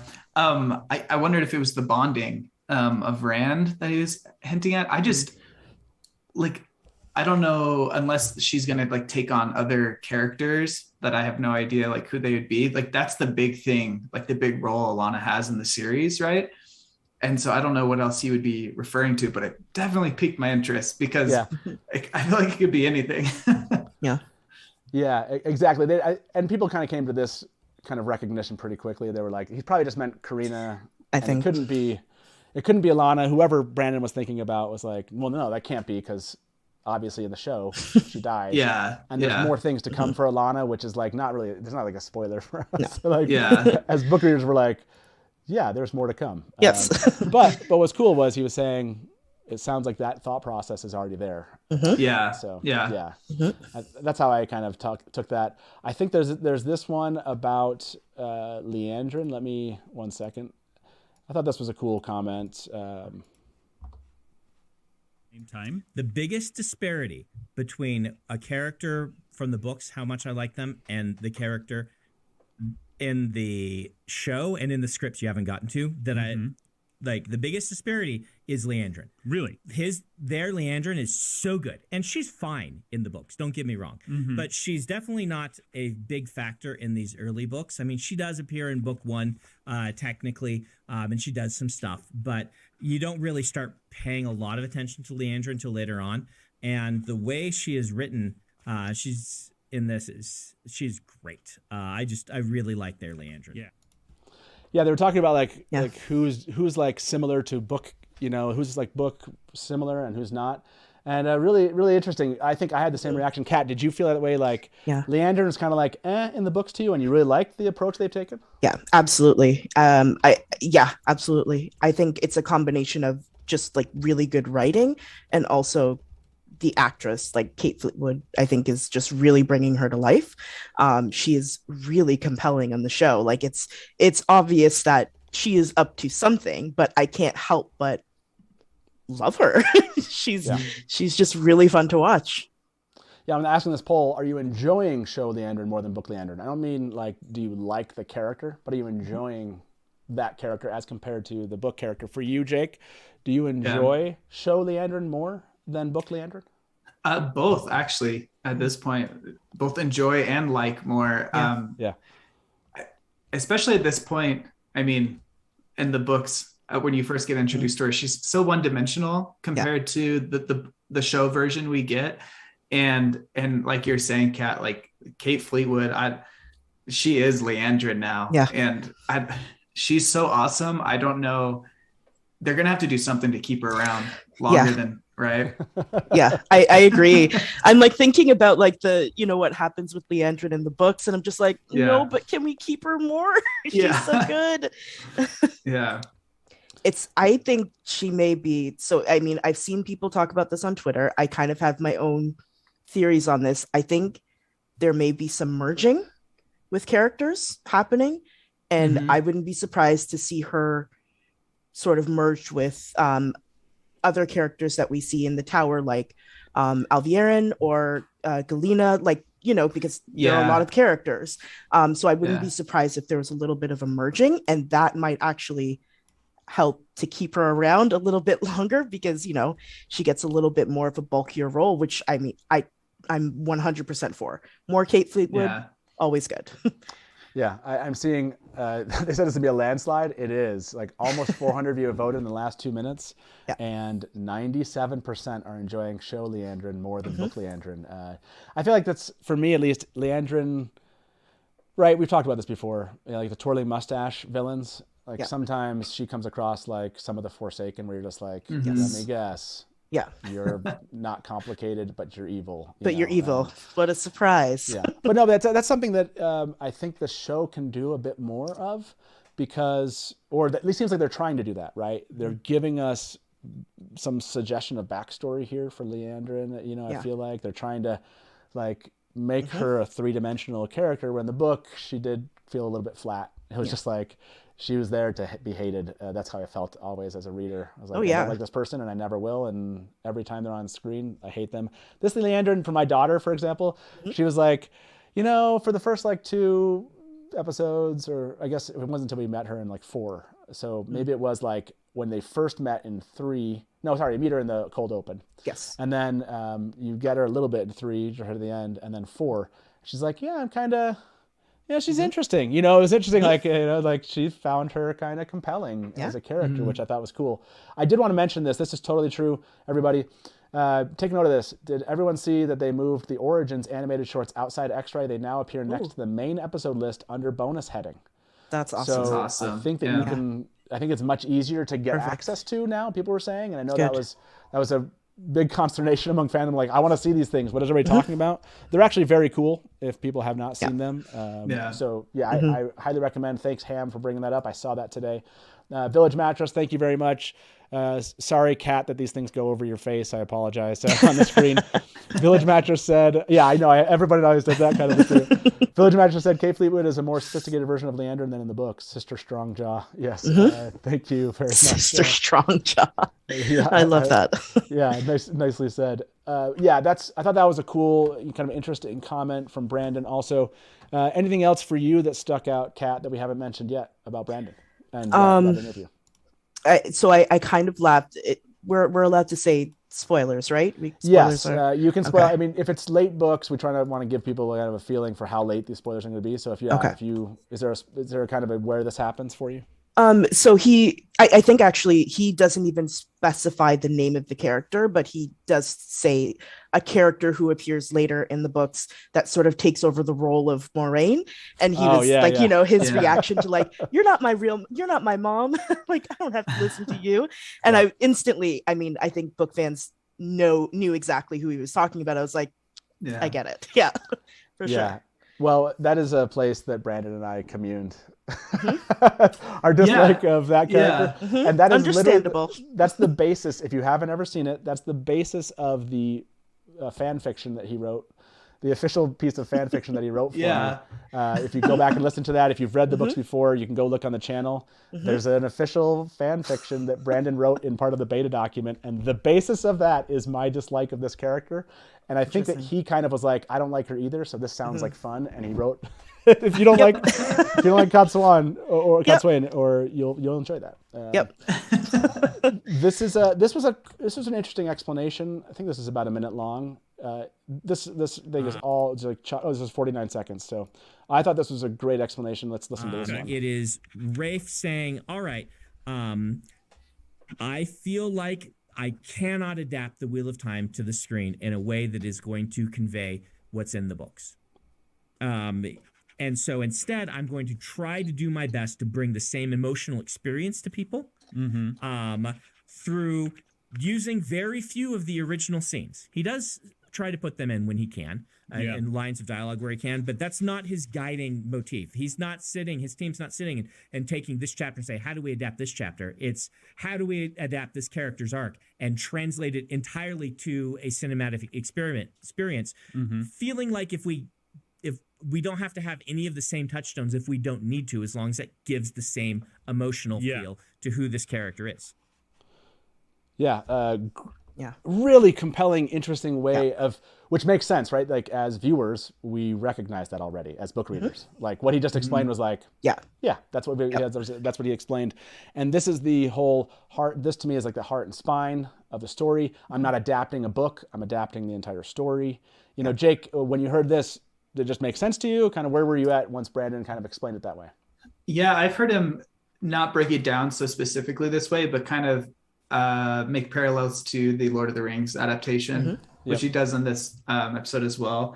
And I think it's pretty comparable to that. I mean, there's more condensing, obviously, because the series is longer, but kind of going back to what you guys have talked about in the beginning, the characters are so good and at representing who they're supposed to that to me, this aspect of it doesn't bother me. I've seen a lot of criticism online and just like, oh, they didn't do this thing one-to-one exactly like the way that it is in the books. And I agree. Like, I don't really like, it doesn't bother me because the heart of it is there. Well, again, the whole idea of not sitting there chapter by chapter. Like, again, you can't, You can't. Yeah. You can't get 14 books. You cannot. And he said that what was interesting is he goes on to, you need to go watch the whole interview. That's only that's a minute of context. Please don't take him out of context here. What I mean is, like, if you heard that, go listen to everything around it. Because I think, Kat, if I remember correctly, doesn't he then explain, like, this wasn't Rafe's, like, Rafe wasn't new to this idea. No. This was a concept before Rafe existed that was out there, which is, we have to condense this down. How do we actually tell this story? I think he relates these two stories, right? Yeah, I believe so. And he also, I mean, he compared, which Jake said before, that he compared it to Lord of the Rings, where, Peter Jackson, it's similar to what Peter Jackson did. I think he said actually that Peter Jackson stuck a little closer to the books for Lord of the Rings. But still, right. I mean, I remember this happening too, when Fellowship of the Ring was first announced and, the movie came out, people were upset that Glorfindel, like he mentioned, Glorfindel and Tom Bombadil and, all of that. And now the movies are so, like, they're beloved, like people love those movies. And so I think it's really, really, he makes really, really good points on it, where it doesn't work. Like, you can't just sit there, especially with a series like Wheel of Time. It's just not possible. You can't do 14 books. You can't do it scene by scene, but just getting the heart of it is what he's doing. Yeah.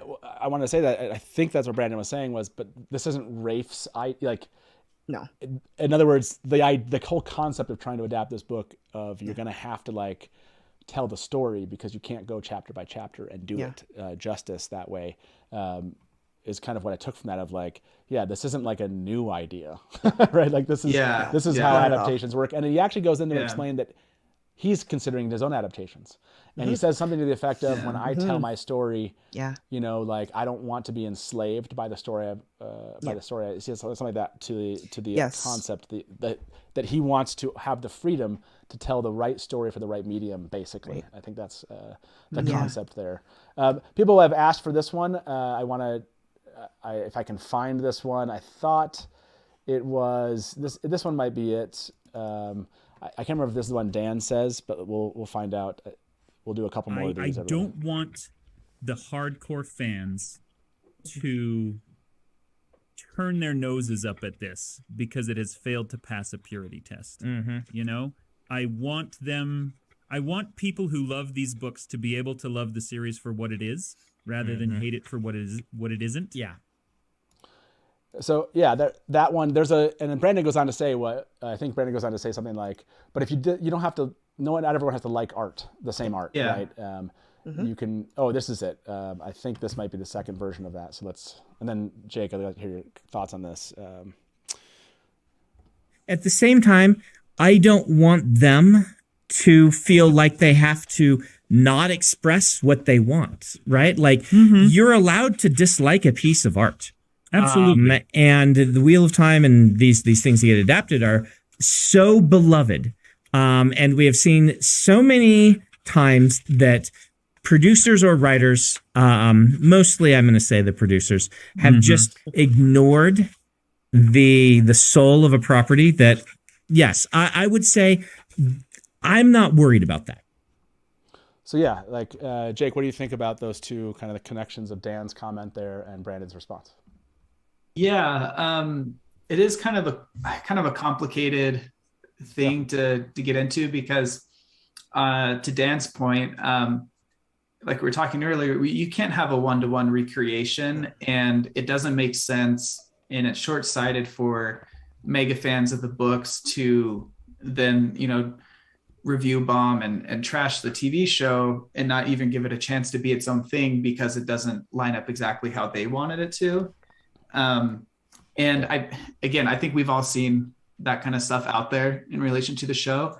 At the same time, I think, like, the show has strengths and weaknesses. I think there are some pacing issues in the first episode, and I think it's gotten better as it goes on, and I really like it. But that being said, if you don't like it, that's fine. As long as you just don't make it this toxic thing. I think that's what they were both trying to get to.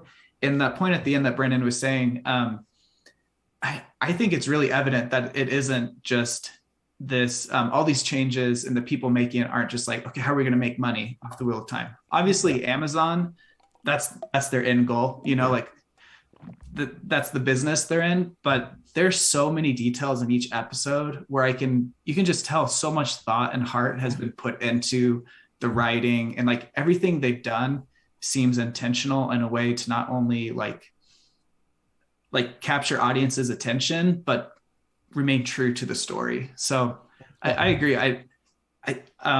We recently watched a video. I'm not going to say who it is because I don't want to like cause anything, but a lot of the criticisms just seem so like petty and just not constructive at all. That made me sad that people aren't able to just enjoy it. And if they don't, you know, kind of move on. Yeah. And the discussion is so, again, these little snippets we're playing doesn't share the complexity of the thoughts of either individual. So please go. Yeah. I think it's already been it's been shared around everywhere. It's and Brandon's right. Like in the end of the day, he's been through this process. He's actually dealt with us as fans. Yeah. Right. If we were honest, I'm sure we could say like, hey, I didn't like this and this about his version that he did of the Gathering Storm. I didn't agree with the choices made like this. I want to know. He admits it in the video. Right. He admits and says like, you know, he didn't get Matt quite right the first time he wrote him. And so he's, you know, he talked about the fandom like, it's, you know. But what's really interesting is, I remember fans ask these questions all the time. What did Robert Jordan write? Do you know how many times that question was asked to Brandon? And what was the question? It was like, I want to know if the thing that I liked, Robert Jordan wrote it, or if Brandon wrote it, or the thing I didn't like, can I blame somebody? I'm not going to say that that's everyone's purpose, but I'm saying that idea of like, well, which of this, what is, there was a lot of that questioning of like, I don't think this doesn't sound like Robert Jordan. Robert Jordan never would have written this, you know? So really an interesting kind of, he's been through this process. And so I think he respects this part of the process a lot.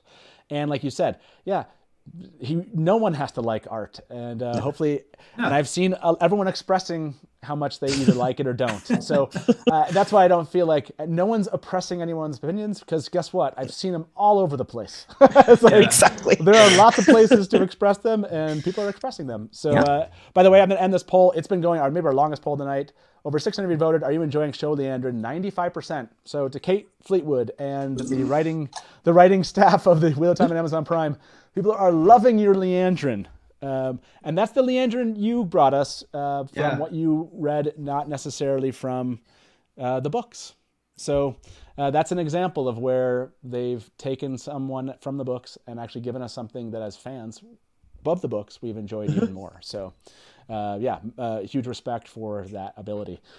Any other thoughts about Brandon's? I feel like I should play this one because this one's a really short one, but I feel like it is relevant to the kind of maybe the end this conversation. The first scripts. If you guys have not watched Wheel of Time, I would recommend you go watch them. I think they are very good. The episodes. I also love them. So Dan was talking about how his wife, he's like read like a little bit of the first book or something. I can't remember, something like that. And his wife has never read the books, and they're really loving it. So it's really, I mean, again, it's two people, but it's really cool to hear that it's I have family members. I have a sister-in-law. She writes my wife. She writes my wife comments that I love.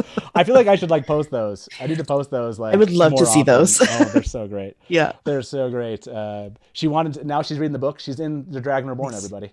So this is driving people to the books. I love it. We're getting people from the show going into the books, and that's awesome. I can't express just how much. Honestly, this is so great because we've all been waiting for this, right? Like, people know who our favorite characters are. Like, we can actually say, like, yeah, this person reminds me of Matt. And they can be like, yeah. You know, they do remind me of Matt. It still feels so surreal that this is something, even though we've gotten 5 episodes, this is a thing that's out in the world and people are watching. Oh, yeah. Oh, did we lose it and liking there it you go. Okay, and falling in love with the characters that we love. Absolutely. We lost you just for a second, but you're back. You're good. Yes. The fact that they're falling in love with them and they understand the story is great. I'm seeing people like say, yes, post these comments. I know I need to. I'm not going to say, I should say this. Maybe I won't. No. I believe that she's watching these. So On that note, don't be surprised if she shows up in chat one day. I fully imagine that she's going to show up in chat one day and talk to you all because she's really enjoying the books and everything. Do you have somebody, before we jump, we're going to jump to casting announcements. Some big casting announcements came out. We're going to do we'll do a raffle for mugs. If you guys want to stick around, we'll do that. And then I think we also, there was one other topic. What am I forgetting here, both of you? Oh, statues. If we get time for statues, we only got 20 minutes left. I know you're all going to kill me if we don't get to statues. So, and there were some comments for those of you in the super chat. I think there are like 4 or 5 comments here I have to go through, and we will. So I have not lost them. I still have them here. But before we move to casting announcements and some further comments, Jake, is there someone in your life that you've shared the show with that was not a reader and has come to enjoy it or not enjoy it, I guess? Kind of a mixed bag, honestly. Lots of people, like acquaintances I've had, like they want to do the Game of Thrones comparison, which isn't really, it's not comparable. And so it's hard to do that. But my wife, she started reading the books a few months before the show came out, and she's halfway through the 3rd. And so kind of, I don't know, I kind of consider her not really a full book fan yet, but she's really liked the book so far. And she's really liking the show. Literally so we watched it comes out Thursday night where I'm at, and every Thursday night as soon as it's over we just go to bed and she's like, when is the next episode out? Just like dying for it to come. That's awesome. Yeah.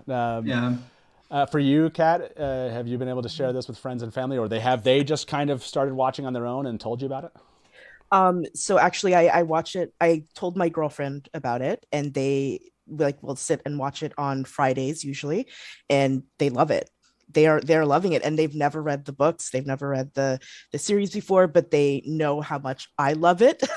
And so part of me is like, if you don't want to watch it, we don't have to watch it. But yeah. they are loving it. They liked the episode with Nynaeve at the end, and all of that goodness, and so it's been really fun sharing something that's been such a big part of my reading life with an important person in my life. Yeah, I hope they continue to love it. That's I want to hear back on progress. Interesting. I thought this would be closer to like 90% so far. People have answered. I asked, are any of your friends and family watching and talking about the show? 84%. So I did notice that. Like I haven't had like a ton of friends. Well, I've had like like one here, one there. It hasn't been like this flood of my friends telling me. Honestly, I think some people like they might be watching it, but just like there are book readers that never talk to anybody about the books. They were just like, this is a cool book. I feel like you're going to get your fanatic kind of viewers, and then you're going to get your just viewers that are like, yeah, it's fine. I don't need to talk about it every day, which we get. What's I kind that of like? get those people. I don't know about What's that like? I have no idea. That's suspect. It's suspect. So let me jump through a couple of these comments, and we'll jump to casting announcements. Katie Wright said, Rand has already shown signs of channeling sickness. First, maybe Winter Night gets angry at Moiraine. First and second gets angry at Moiraine and Egwene with Bella, and the third takes foolish chances with Grinwell post episode 3. So some of that's an interesting. Do you think what we're seeing evidence of, Jake, is channeling sickness? Do you think that that's what they're playing us or playing that up as far as kind of some of those maybe moments with Rand in those episodes? I'd been thinking about this because they definitely show, like, they parallel that with Nynaeve and Rand in the book. But they've done it like Tom talking about Matt in the show. And I didn't pick up on any of that with Rand in the show, but I'd have to go back and rewatch that to see. Yeah. I'm going to ask everybody that. I'll end this poll. I'll ask that. And yeah, Kat, for you, has it been, do you think that we've seen channeling sickness? Channeling sickness? Yeah. I didn't personally notice it. Yeah. But again, just like Jake said, I'd have to go back and watch it, I think, again. I think I won't say anything more than that. You're going to keep it there? Yeah. And for those of you that are in chat, that I'm sure somebody in chat will explain what that means. Let me go through this one. Yeah, those are good answers. Chaplain May said, theory I've not heard anyone discuss, looking back at episode 5. Whoa. Episode 5, minute 141 to 142 and 152. That's very specific. I love that. Yeah. Is that a Forsaken behind step in Corina? What? Okay, now I need to go see is there somebody behind them in that. What? Okay, so somebody needs to go watch that right now and tell me if I need to go God. see that. Like, is Stepan and Karina at minute 41 to minute 142 and minute 152. Someone go check it out. Report back. I need to know. This is important. Lillian Sadai said Swan may be the one that sends Moiraine to Eye of the World. Maybe she is the one that gets that info we get from the Aiel in the books, and the choice is fuel for her opposers to depose her. Okay. I love you bringing all the theories. Do you like that? Quickly, a thumbs up, thumbs down on that theory, Kat. Do you like that? Partial. Can I do like middle? Okay. Yeah. Swan being deposed feels really early. Yeah. Like, I think it's way too early for that part. But Swan sending them to getting information on the Eye of the World and sending them there, I absolutely buy that. That would make sense. Yeah, and deposing, you think that's it's a little way bit quick? too early. Yeah, way too early. Glenn said, interestingly, Glenn Peterson, thank you very much, said, interestingly, IMDb lists Pat and Fane in episodes 7 and 8, but not in episode 6. So for people, that IMDb is notoriously not always correct, but interesting note there. Jojo B said, I noticed that Moraine's looking extra fancy this episode, showing some agelessness, a return to full power after rest, or dressing up for Sawan. Okay, Jojo B, that's me and Jojo, we're You're on the same wavelength there? Yeah, same wavelength. Jay Diggity said, we're asking if Loyal is finding them a Waygate, but not why they need one. Seems like something must happen. Oh, good point. Yeah. So any thoughts there as far as what might precipitate them wanting to, and there was a theory right before this that kind of maybe suggestive in that regard. But yeah, what do you think about that, Jake? Yeah, I like the idea of Swan coming in with some new information and kind of pushing Moiraine off to the next part of her quest. Yeah. Has it been confirmed that Min is first seen in Faldara? Is that confirmed or just speculated? It's speculated. I Yeah. think. Yeah, there's no we haven't. But I think that Geekieri, if you don't know who Geekieri is, do a search on YouTube, join Twitter. Geekieri has done like block videos about the filming, and again, blocks aren't specific. Right, yeah. But I could have sworn that she had her in her Kai Alexander, I think, in the fourth block. Kat, am I right in that? Yes, I believe so. Yes, I feel like that's what it is. People can correct us in chat. So that'd be 7 and 8, episode 7 and 8. Yeah, if it holds together that way. So I was wondering if maybe she would come in with Min, or something, like maybe Min would be part of her new knowledge to share with them. But if Min's going to be in Faldara, then I don't know. I still like the idea of Swan being like the catalyst for releasing that information. Oh my gosh, somebody is saying, Amy's is saying, no way. Are you serious? Okay, I can't post. Let's see if I can get Amy's comment here. Is this about the Forsaken? It's at 143 in episode 5. Is that, so episode 5, 143. I would have thought it was episode. Oh God. Wait, I thought it was episode 4 with Stepan and Karina. I thought it would be episode 4. Huh. Amy's is saying episode 5. Okay, now I gotta check this out after the show. Yeah, I need to check this out. For those of you that voted, 400 of you voted, have we seen evidence of channeling sickness? 78% said no. Okay. Anas said, how will they introduce Eye of the World? Will we finally get Ishi talking? Yeah. You think we're gonna meet up with Ishamael? Is that let's find out and poll here. Are we going to meet Ishamael in season 1? Thumbs up, thumbs down. Yes, we are, or no, we're not. Kat, go for it. Are we meeting Ishamael? Yeah, okay. I can see that. Jake? Yeah, I'm not really sure. I feel like, again, the dreams haven't been super consistent in terms of timing, and so I don't know if I don't know. Yeah. I'm not sure how they're gonna do the ending, but most likely, yeah, I guess a slight up, just an angled. Yeah. Okay. By the way, here's Amy's comment. There's also a few frames, also at 151 as well in episode 5. What? I thought I saw like another comment. It was like about when Stepan's carrying Karina. Now I gotta go look. Sorry, I keep on going back to that. Like, no, I couldn't have missed that. Fermina, thank you very much for that tip. And then Rick, thank you very much for the question. Hey, Innkeeper, do you have any negative reaction to the show? Anything you don't like? I see it as a different turning, and I'm loving it, but I do see some things. Yeah, absolutely. Like the not getting those moments from the book right? Like as a fan of the books, I wanted to see certain moments, and that part has been tough.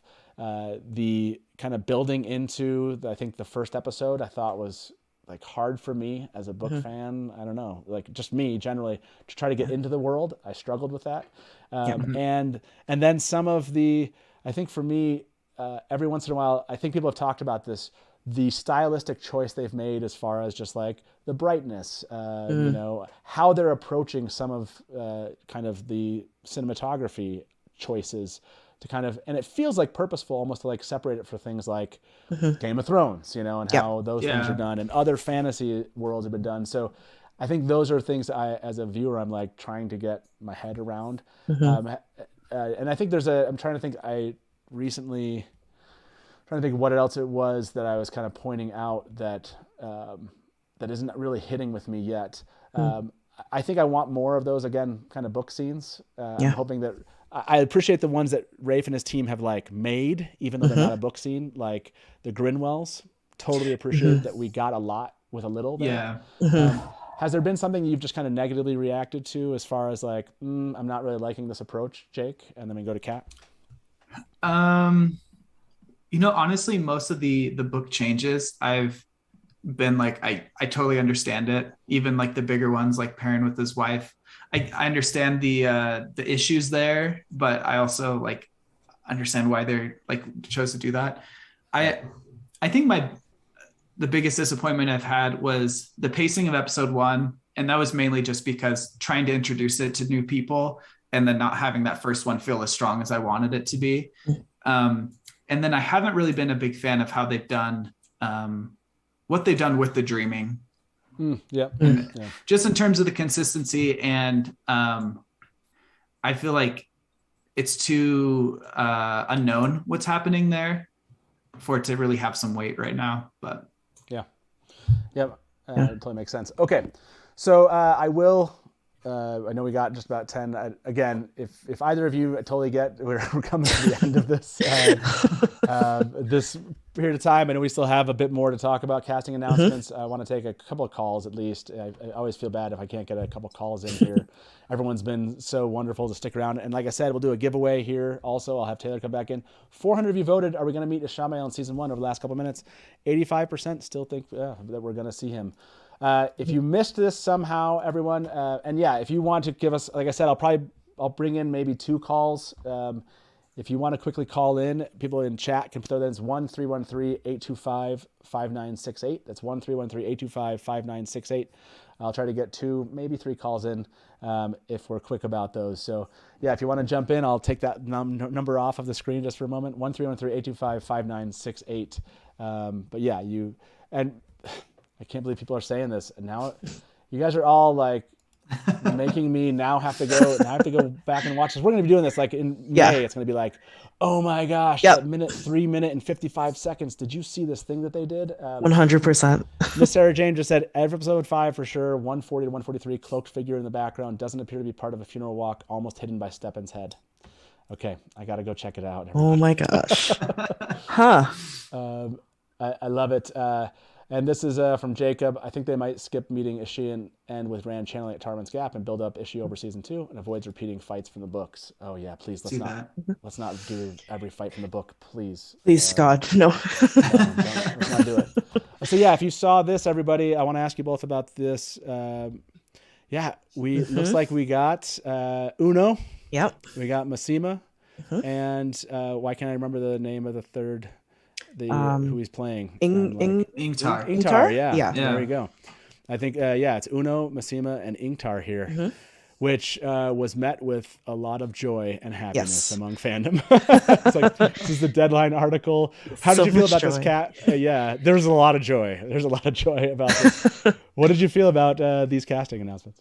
I'm so excited because the Great Hunt, I love just the whole thing of the horn, the search for the horn. I love that plot line. And so seeing these characters, I was like, okay, here we go. We're getting into it now. I love Uno. Like, I mean, I'm so excited to see him as Uno. Yeah, he's killing it on social media. All Facebook, Twitter, doesn't matter. Wherever he's people are posting stuff. Yep. People are going nuts over Uno. He's already beloved, and we haven't already. We need to get a scene with him. What do you think? We're gonna get Masema here. Are you? Did this for Jake? Were you like, maybe they'll drop some of these characters? Did this give you hope for getting some of those maybe iconic scenes, or was it kind of like if you dropped Masema and Ingtar and Uno, that isn't the Wheel of Time? I think all three of these you could have somehow morphed the story to not involve them the same way. Uno especially. I'm so glad they didn't. And like you're saying, the actor, when he did his like announcement post, it was just so great. Yeah. Guy Roberts, right? Yeah. I feel like Masema is harder to get rid of, but I could also understand if they did, just because there's so many plot lines. But I'm really glad they kept him, and same with Ingtar. I think all three of these are people they could have folded into other things or kind of done without, and I'm glad to see him here. Yeah. Yeah, it's one of those where you're like, well, they could choose not to have them, but they're such iconic, characters from the Borderlands that you wanted to see them. I mean, Masema, that's a choice, right? Yeah. It's hard to imagine you're going to spend time and not give us the Prophet, right? Yeah. And so you would have just dropped him and been like, no, that's a storyline we couldn't go down. So they seem to really want to bring that in. And I thought that was going to be, I want to ask everybody, did you think they were going to drop? And maybe I thought for sure they were going to, I did not expect Masema at all. I honestly thought that was, I think even when we've done a live adaptation, he's one of the ones where we're like, do you think we'll drop? Did you think they would drop Masema? Yes, no, or I still think they'll drop the Prophet. I think they'll drop the Prophet angle. Is that a fair answer there, everybody? Okay. Yeah. I feel like if they were going to cast him and drop that angle, I don't know if they would have announced the casting in the same way, right? Yeah, I feel like they wouldn't have. Yeah, I agree. Let's see. I'm trying to get this. I'll just say they will drop the Prophet. There we go. Sorry, these polls. I just know it's going to happen if I misspell something. And, it's going to be an Elias Elaine situation again. I know people are going to be like, you can't ask us two questions in one. Yes, I can. You're going to have to pick your choice here, everybody. Too bad. Too bad if you don't like how I do polls. I'm not taking a polling class. It's just not going to happen. I can ask whatever polls I want to ask. But they also told us about these that they also kind of officially announced people that we knew were, at least actors that we knew were coming into the show. Let me mark that here. Thomas Channing and Sandra Yee. Sensimeter. I'm sorry, Sandra. I can't pronounce it. I'm a terrible pronunciation person there. But yes, Lord Algamar, Lady Amelisa were also people that we thought were going to be in this that we now know. So I love knowing that aspect of it. It was really nice to see those actors be able to say like, yes, I'm sure they've been waiting. This is the thing. Like it's happening. I'm part of this. I love that a lot. So what did you, overall casting announcements, who are you looking forward to, I guess, for season 2? Is there one that's like, you can't wait? I mean, I have one, but everyone knows mine. So. Yeah. So do you mean like actors who we know have been cast? No, like characters. Like a character you can't wait. Like what's your number one character you can't wait to hear for season 2? Elena. Oh, really? Okay. Yeah. Okay. Yeah. That's acceptable. Yeah. I know. I can imagine what yours is. Look, I'm not going to say mine, Lanfer. No. But Jake, for you, Jake, is there one that you can't wait for season 2? I know I'm saying season 2. Look, everybody, we're 3 episodes left. Yes. It's 3 weeks, and we're all going to be like, oh, damn. Like, yep. Yeah. So how are you feeling? Getting to episode 5 was kind of like a punch to the gut to like, oh, we're more than halfway through this season. Yeah. But yeah, Lanfear, just to see like officially a Forsaken on screen, you know? But honestly, that would probably been my number one until seeing Guy Roberts' reaction to his casting. And I'm hoping we get some really good content from Uno now. Yeah, absolutely. No, I totally agree with that. Okay, so we're getting close to the end here, everybody. I know we want to talk statues. What's going to happen here is your last poll that we just did here. This won't be the last poll of the night, everybody. Did you think they would drop Massima? Okay. I was among the minority on this question. So this was almost 400 of you voted and 61% said no. And only 12% of you picked they will drop the profit angle. So, okay. I'm kind of surprised by that. So we're going to look at the statues. I think I want to say that I kept that open. Hopefully I did. I'll go find it if I didn't. But I want to add in here, Taylor, can you do a mug giveaway? Yes, we're giving away one mug tonight. Taylor gave me it's a mug. The back and forth in production sometimes is my favorite part of what we do here at the Dusty Wheel. Working with Taylor is awesome. If you don't know who Taylor is and you stuck around this long, congratulations. Taylor is my son who runs production of the Dusty Wheel. So thank you, Taylor, very much for doing that. And don't enter the raffle yet until it gets into chat. You should see that it begins, and then you can kind of join that. Oh, yes, callers. Thank you. All those years was like, hey, you said you're going to bring callers in. I know. Okay, these are going to be quick calls. If you're online listening to these, introduce yourself. We'll chat just for a second, and then you can't ask 3 questions. You only get 1 question or 1 comment. I know it's got to be quick tonight, everybody. So here we go. Cora, I think, is here online. So, Cora, welcome to the Dusty Wheel. How you doing? Hi. Good, thanks. How are you? Fantastic. It's an awesome Wednesday night. We're like less than 24 hours away from the episode coming out. So what is your question or your single question or comment for us tonight? So I actually have a theory that goes back to episode 1, and I'm sorry to take us back there. No, go for it. But I'm thinking Rafe is a bit of a tricksy person. He kind of likes the foreshadowing that Robert Jordan does throughout the series. So I'm wondering if the guy that the Red Aja supposedly gentles in the very first cold open, could that be Mazrim Time? Oh, interesting. Okay. I want to ask my panelists this thing. Great. I've heard other options there, but I haven't heard Mazrim Taim, I don't think. So what do you think, Kat? You like this idea? I would be down for that. I never thought of that before. I like that idea. I don't hate it. I like it. What do you think? Jake? Yeah, definitely new to me. Never would have thought of it. I just don't know how they would handle the madness a little bit, but I think it could definitely be worked around.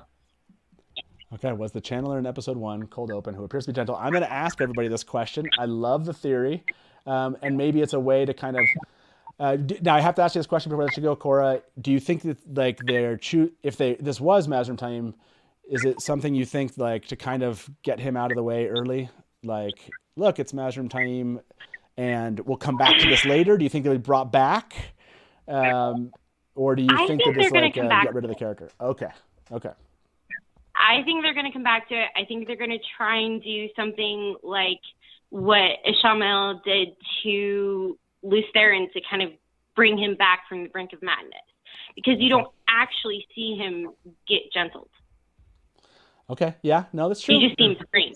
Yeah, you just hear the scream. That's a good point. Ooh, okay, so I think that is the question I want to ask everybody. I'm going to end this poll early. Seems like 90% are like no. But I want to ask everybody, was that person gentled? Did Liandrin gentle the male channeler? I think that is, I'm kind of curious, in the cold open of episode. So okay. So, hey, Cora, thank you so much for calling in. Sorry it has to be a short one tonight. I appreciate the support and great theory. I love it. Have a good evening, okay? You too. Bye. Yep, bye-bye. Okay, did Liandrin gentle the male channel in the cold open of episode 1? I want to ask where people are at. Have they thought about that? What do you think? A thumbs up or thumbs down, Jake? Was he gentled or not? I think he was. Okay, you don't think the camera coming up was kind of playing with our minds there? You think, okay. No, I think he was, yeah. Okay, Kat, where are you at? Yeah, I think the camera sort of panning away, it was more for dramatic effect than, Yeah. I think he was gentled. Love it. Okay. Yeah. I'm hearing everybody's. I appreciate that. It seems like close to 300 of you have voted just now. 80%, 83% are in the yes category. Yeah, I get it. Like, let's be honest. We've all been tricked as book readers. We've been duped. We've been red herring to death for decades in many cases. So it is totally natural and expected that you don't believe anything if you didn't see it, and even if you did see it. So I love that. Okay, let me. Do either of you have to leave? Do you have 10 more minutes? Or yeah, we're good. Okay, so let me just bring one or two more callers, and then we'll kind of we'll finish up for the evening. And let me welcome our next caller to the show. Hey, welcome to the Dusty Wheel. Who's this? Hi, my name's Corey Saucier. Happy Watt Wednesday. Yeah, right, Corey. Thank you very much for being on the show. Appreciate it. Yeah, this is a good day, right? It's better than Tuesday and Monday and Sunday and Saturday and somewhat of Friday. So it's a good day. So what's the one comment or question that you have for us? So I'm in the midst of my 13th read through with my other half, and we're going through the whole part that was kind of foreshadowed with that big old rock that Rand and Matt walked past. And I'm wondering, I'm assuming they probably won't cast Huron, but I'm wondering if perhaps they might actually bring in or fold that ability into another character, probably, one of the castings that were announced today. And I wanted to see what everyone else's thoughts were. Yeah. Okay. Yep. I'm loving it. You all know how this process works. Bring me a theory, and we're gonna break that down. Okay. So let's say it has to be one of the three. Kat, of the three that we got, who would you pin as a Huron merge? Let's just assume they're going to do it. Yeah. Uno, probably. Uno? Okay. Yeah. So who do you think, Corey? Who was the kind of top on your list? If they were going to do that, who would you have said? See, now I was thinking to be Massimo because I thought that was going to be where that profit angle kind of feeds in. Okay. Okay. So give him, that's really an interesting idea. Add that to kind of what drives him a little bit. And then you could almost tie that to Rand's growing changes, and you could start to see maybe some flipping of, okay. Massima, where are you at, Jake, on this? If you had to choose between those three and they did merge in Hurons, who would you pick? Yeah, I'd pick Massima for the same reason, like for the journey and growth Rand has in book 2. I think that would fit well with having Massima as a companion. Okay. So, by the way, did Liandrin gentle the mail channel in the cold open? Still people are like, yes, you saw what you saw. Corey, I have to ask you those questions that our last caller called in with before I let you go. Do you think that channeler was gentled in the cold open of episode 1? I'm really undecided. Considering the number of Red Sisters that I saw, I'm having a hard time saying that he was gentled, but that may not necessarily be the case in the show. So I'm not really sure yet. Okay. I like it. I totally understand. I'm leaving that open too. I like a good theory that isn't just like obvious. And so I like that a lot. Hey, thank you very much, Corey. I'm going to ask everybody in chat your question. But thank you very much for calling in and for being part of the show tonight. Thanks, Matt. You have a great night. You too. Happy Watt Wednesday. I'm totally going to say that's how I'm ending this from now on. It's taken me 2.5 years, everybody. Yeah. Happy Watt Wednesday. Happy Watt Wednesday. Been saying Happy Watt Wednesday. I feel like I've literally wasted 2.5 years on the show. How have I not done Happy Watt Wednesday? I'm so bummed. Hopefully we have lots of years ahead of us. You're right. Well, at least, right? I've heard quotes of 12 to 18 months before the next. What do they call it? Like that's the long winter, I don't want to think about it. The dark one is touching the world, and the winter is just it never ends. It never ends. Okay, if you had to merge Huron's abilities into one of the 3 cast members announced, who would it be? Uno, Massima, and Ingtar. Okay, there you go, everybody. There's your next poll here. Why can't I? Come on, create my poll. Clearly, I've done something wrong. Oh, too many letters. That's what it is. I'm going to use 1 as a number. There we go. Okay. Well, we'll take one more caller, and then we'll kind of tie up, get final thoughts from you all. We didn't get to break down the statues. Let's be honest. Lanfear. That's all that matters. I'm pretty sure I saw Lanfear in those 8. I do want to ask you about the 8-13 thing, though. Let me bring our last caller in for the night. Hey, welcome to the Dusty Wheel. Who's this? Hello? Hey, this is Daniel. Daniel, welcome. How you doing? Good. First-time caller, although I won a raffle a long time ago to ask a question for Brandon Sanderson. So nice to be on your show live. Yeah, that's good. Well, congratulations on that. Nice. And welcome as a first-time caller. So what's your one question or kind of comment you wanted to make? I just think my comment goes back to earlier. I have so many friends who are watching this show who haven't read the books and who know nothing about it. And the speculizing and who's the dragon and what's going on. I just love watching it and having that conversation with them. Yeah. So it's just more of a comment of I love seeing my friends. They've been so excited for me. They're like, oh my God, we hope you're not disappointed in this show. And I'm like, I don't think it can disappoint me. And it hasn't. But watching them kind of grow into it and ask those questions and speculate, and I won't answer anything. That's my favorite part of it right now. I totally agree with that. Like the whole watch and find out. Like I thought that was going to be something that like Rafe got to say to us all, but we get to say it to everybody. Yes. It's so fun. So good. It's so good. It's so fun. We get to meet Robert Jordan, who's like, read and find out, read and find out, read and find out. And you're just like, that drives me nuts until I get to say it to my family and friends. I totally agree. Have you used this watch and find out thing, Jake? Has that been part of your kind of vernacular? Oh, for sure. I've definitely used the WAFO nice version of it. And not a lot of people have picked up on it. I've had to do a lot of explaining, but it's fun to use. WAFO. Oh, let me explain to you what that means. Kat, have you used this? Have you used WAFO yet? Oh yeah. So I haven't used WAFO specifically, but when my girlfriend has had questions, I've just kind of been like, I don't know. We'll have to see. They need to feel the pain. Exactly. They need to feel the pain. Yes. Make it happen. Yes. If they're watching right now, I'm a really nice person in general, but this is an experience every fan has to have. So exactly, I agree. I'm inviting you. You should use it. Yeah. Well, hey, thank you, Daniel. Thank you for calling in. I'd like to ask kind of sometimes final questions for you. Favorite episode so far of the show? Oh my gosh, that's a tough one. My friends were blown away by episode 4, but I think for me it was episode 3.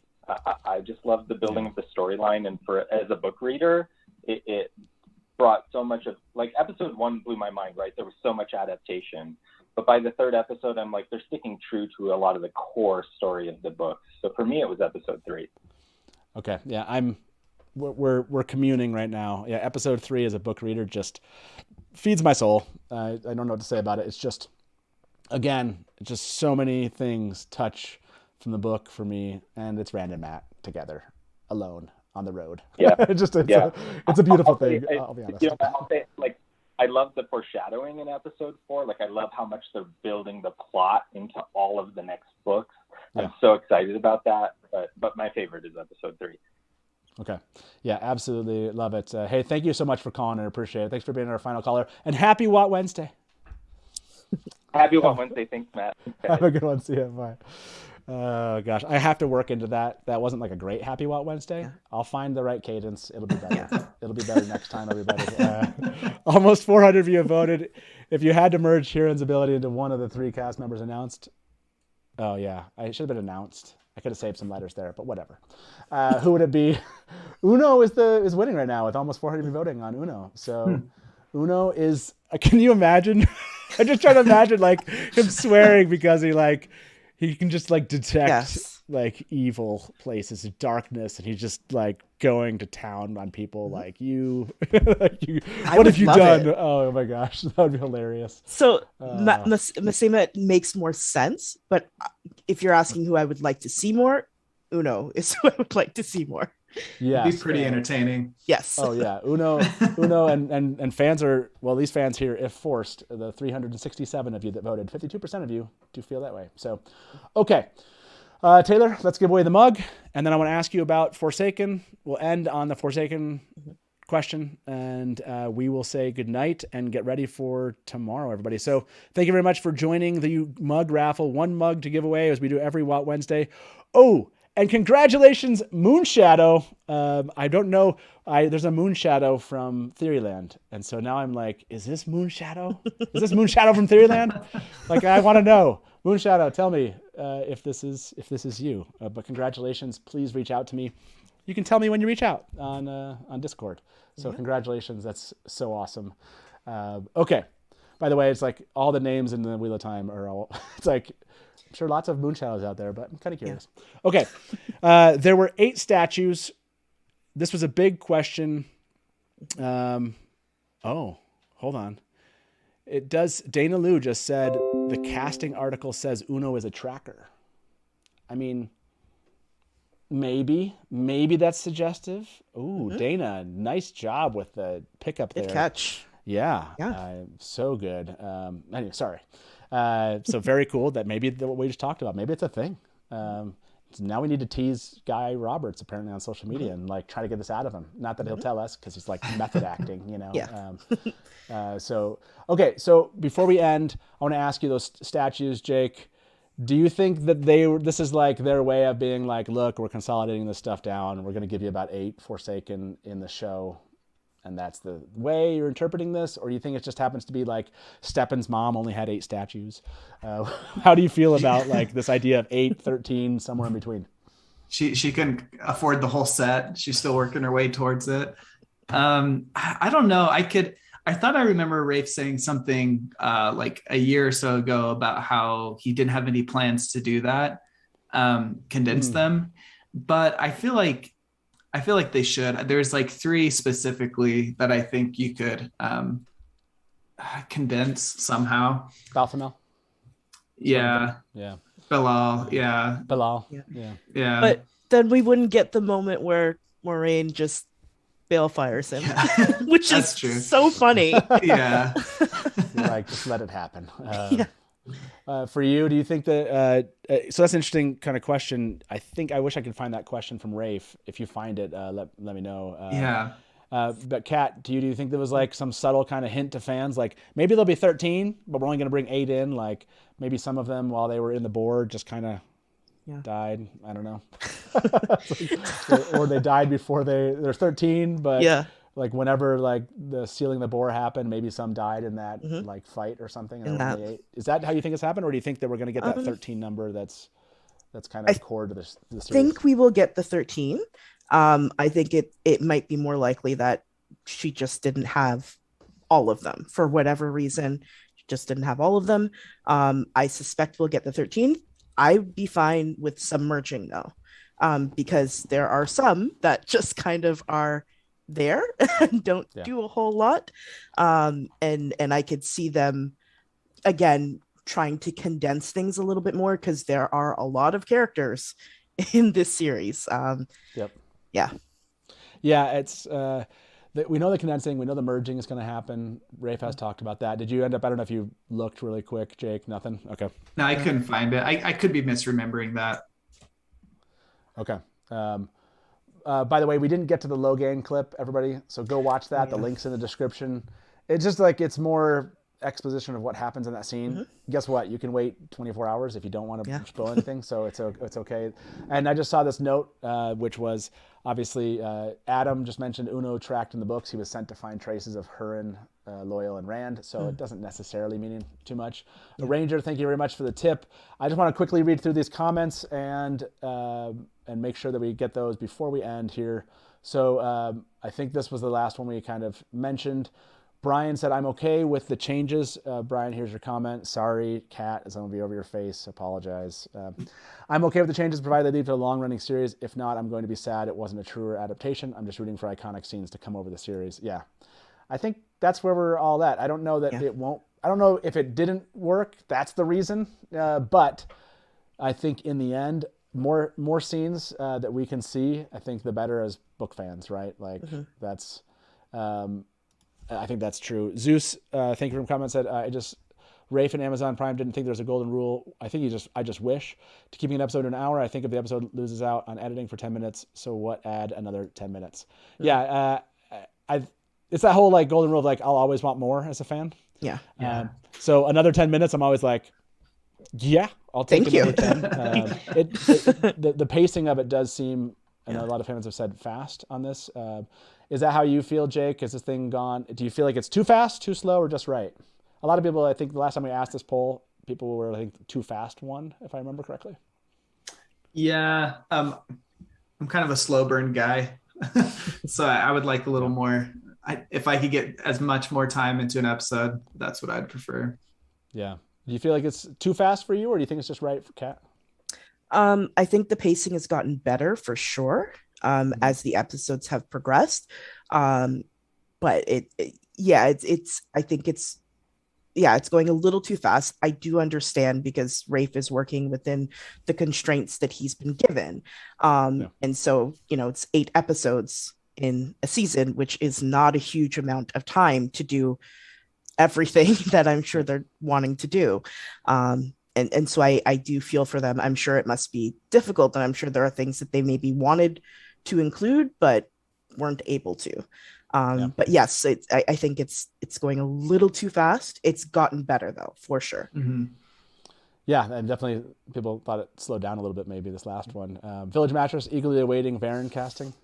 Aren't we all? Village Mattress, we're all right there with you.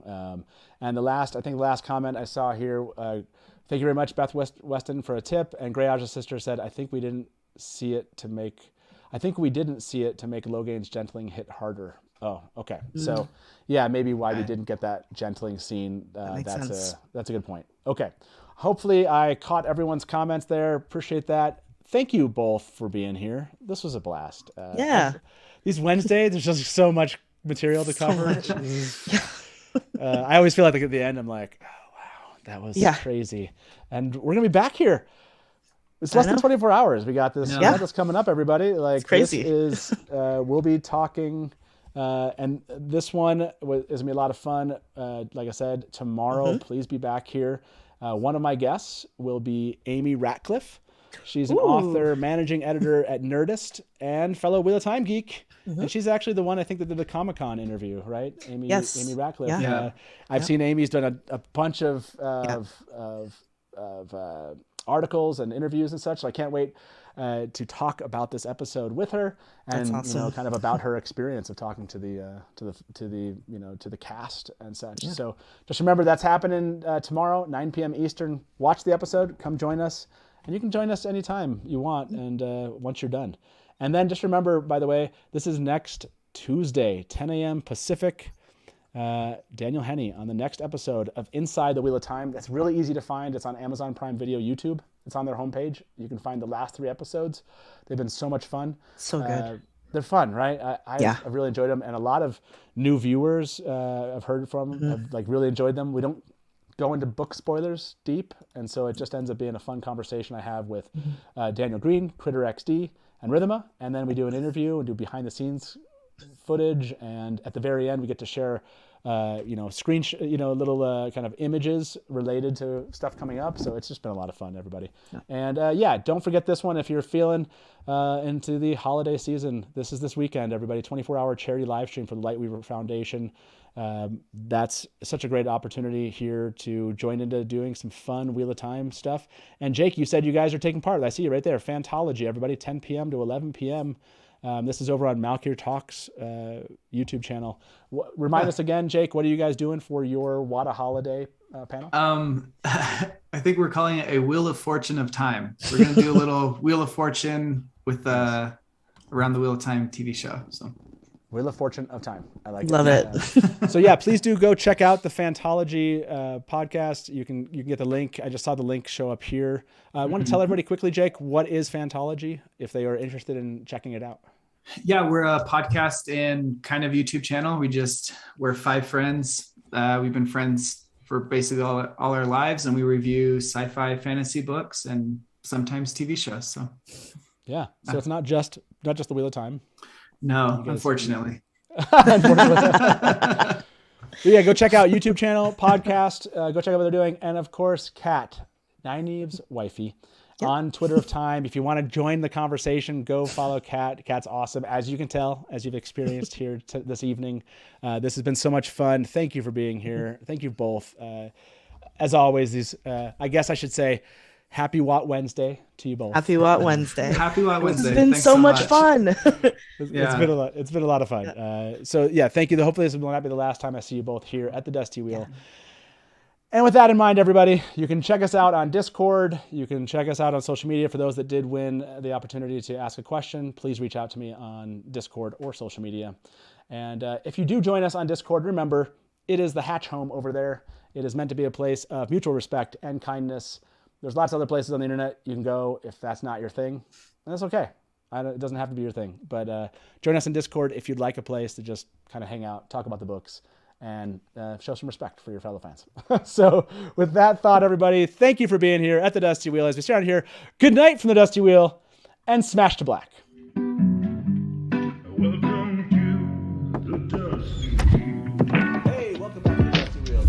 You went right to kill it. Look at you, you're all ready. You're just done. I mean, this is like, this is really well. And now I'm like, great, my turn. And if you don't like that, and you want to say, well, Robert Jordan could have made the two rivers all white. He could have, but he didn't. So, Jess complimented me on my dress, and as you can clearly see, I'm sad. not I see Logain as something along the lines of a Shadar Haran analog. It does make sense why it outlasted the breaking. Yeah. See, consider why I have Therese in the show, because she's going to correct everything that. Hey everybody, welcome to the Dusty Wheel Show. What? Beam Off Challenge! Yay! Harold's like baby face mounted on like a huge body. So like all of a sudden, this is not just a traditional fantasy, right? There are sci-fi elements. And just a moment ago, Rafe tweeted something. So let me get my guest in here with me, and probably I would say put in 70-80% of the work. I got to be over the shoulder and be like, no,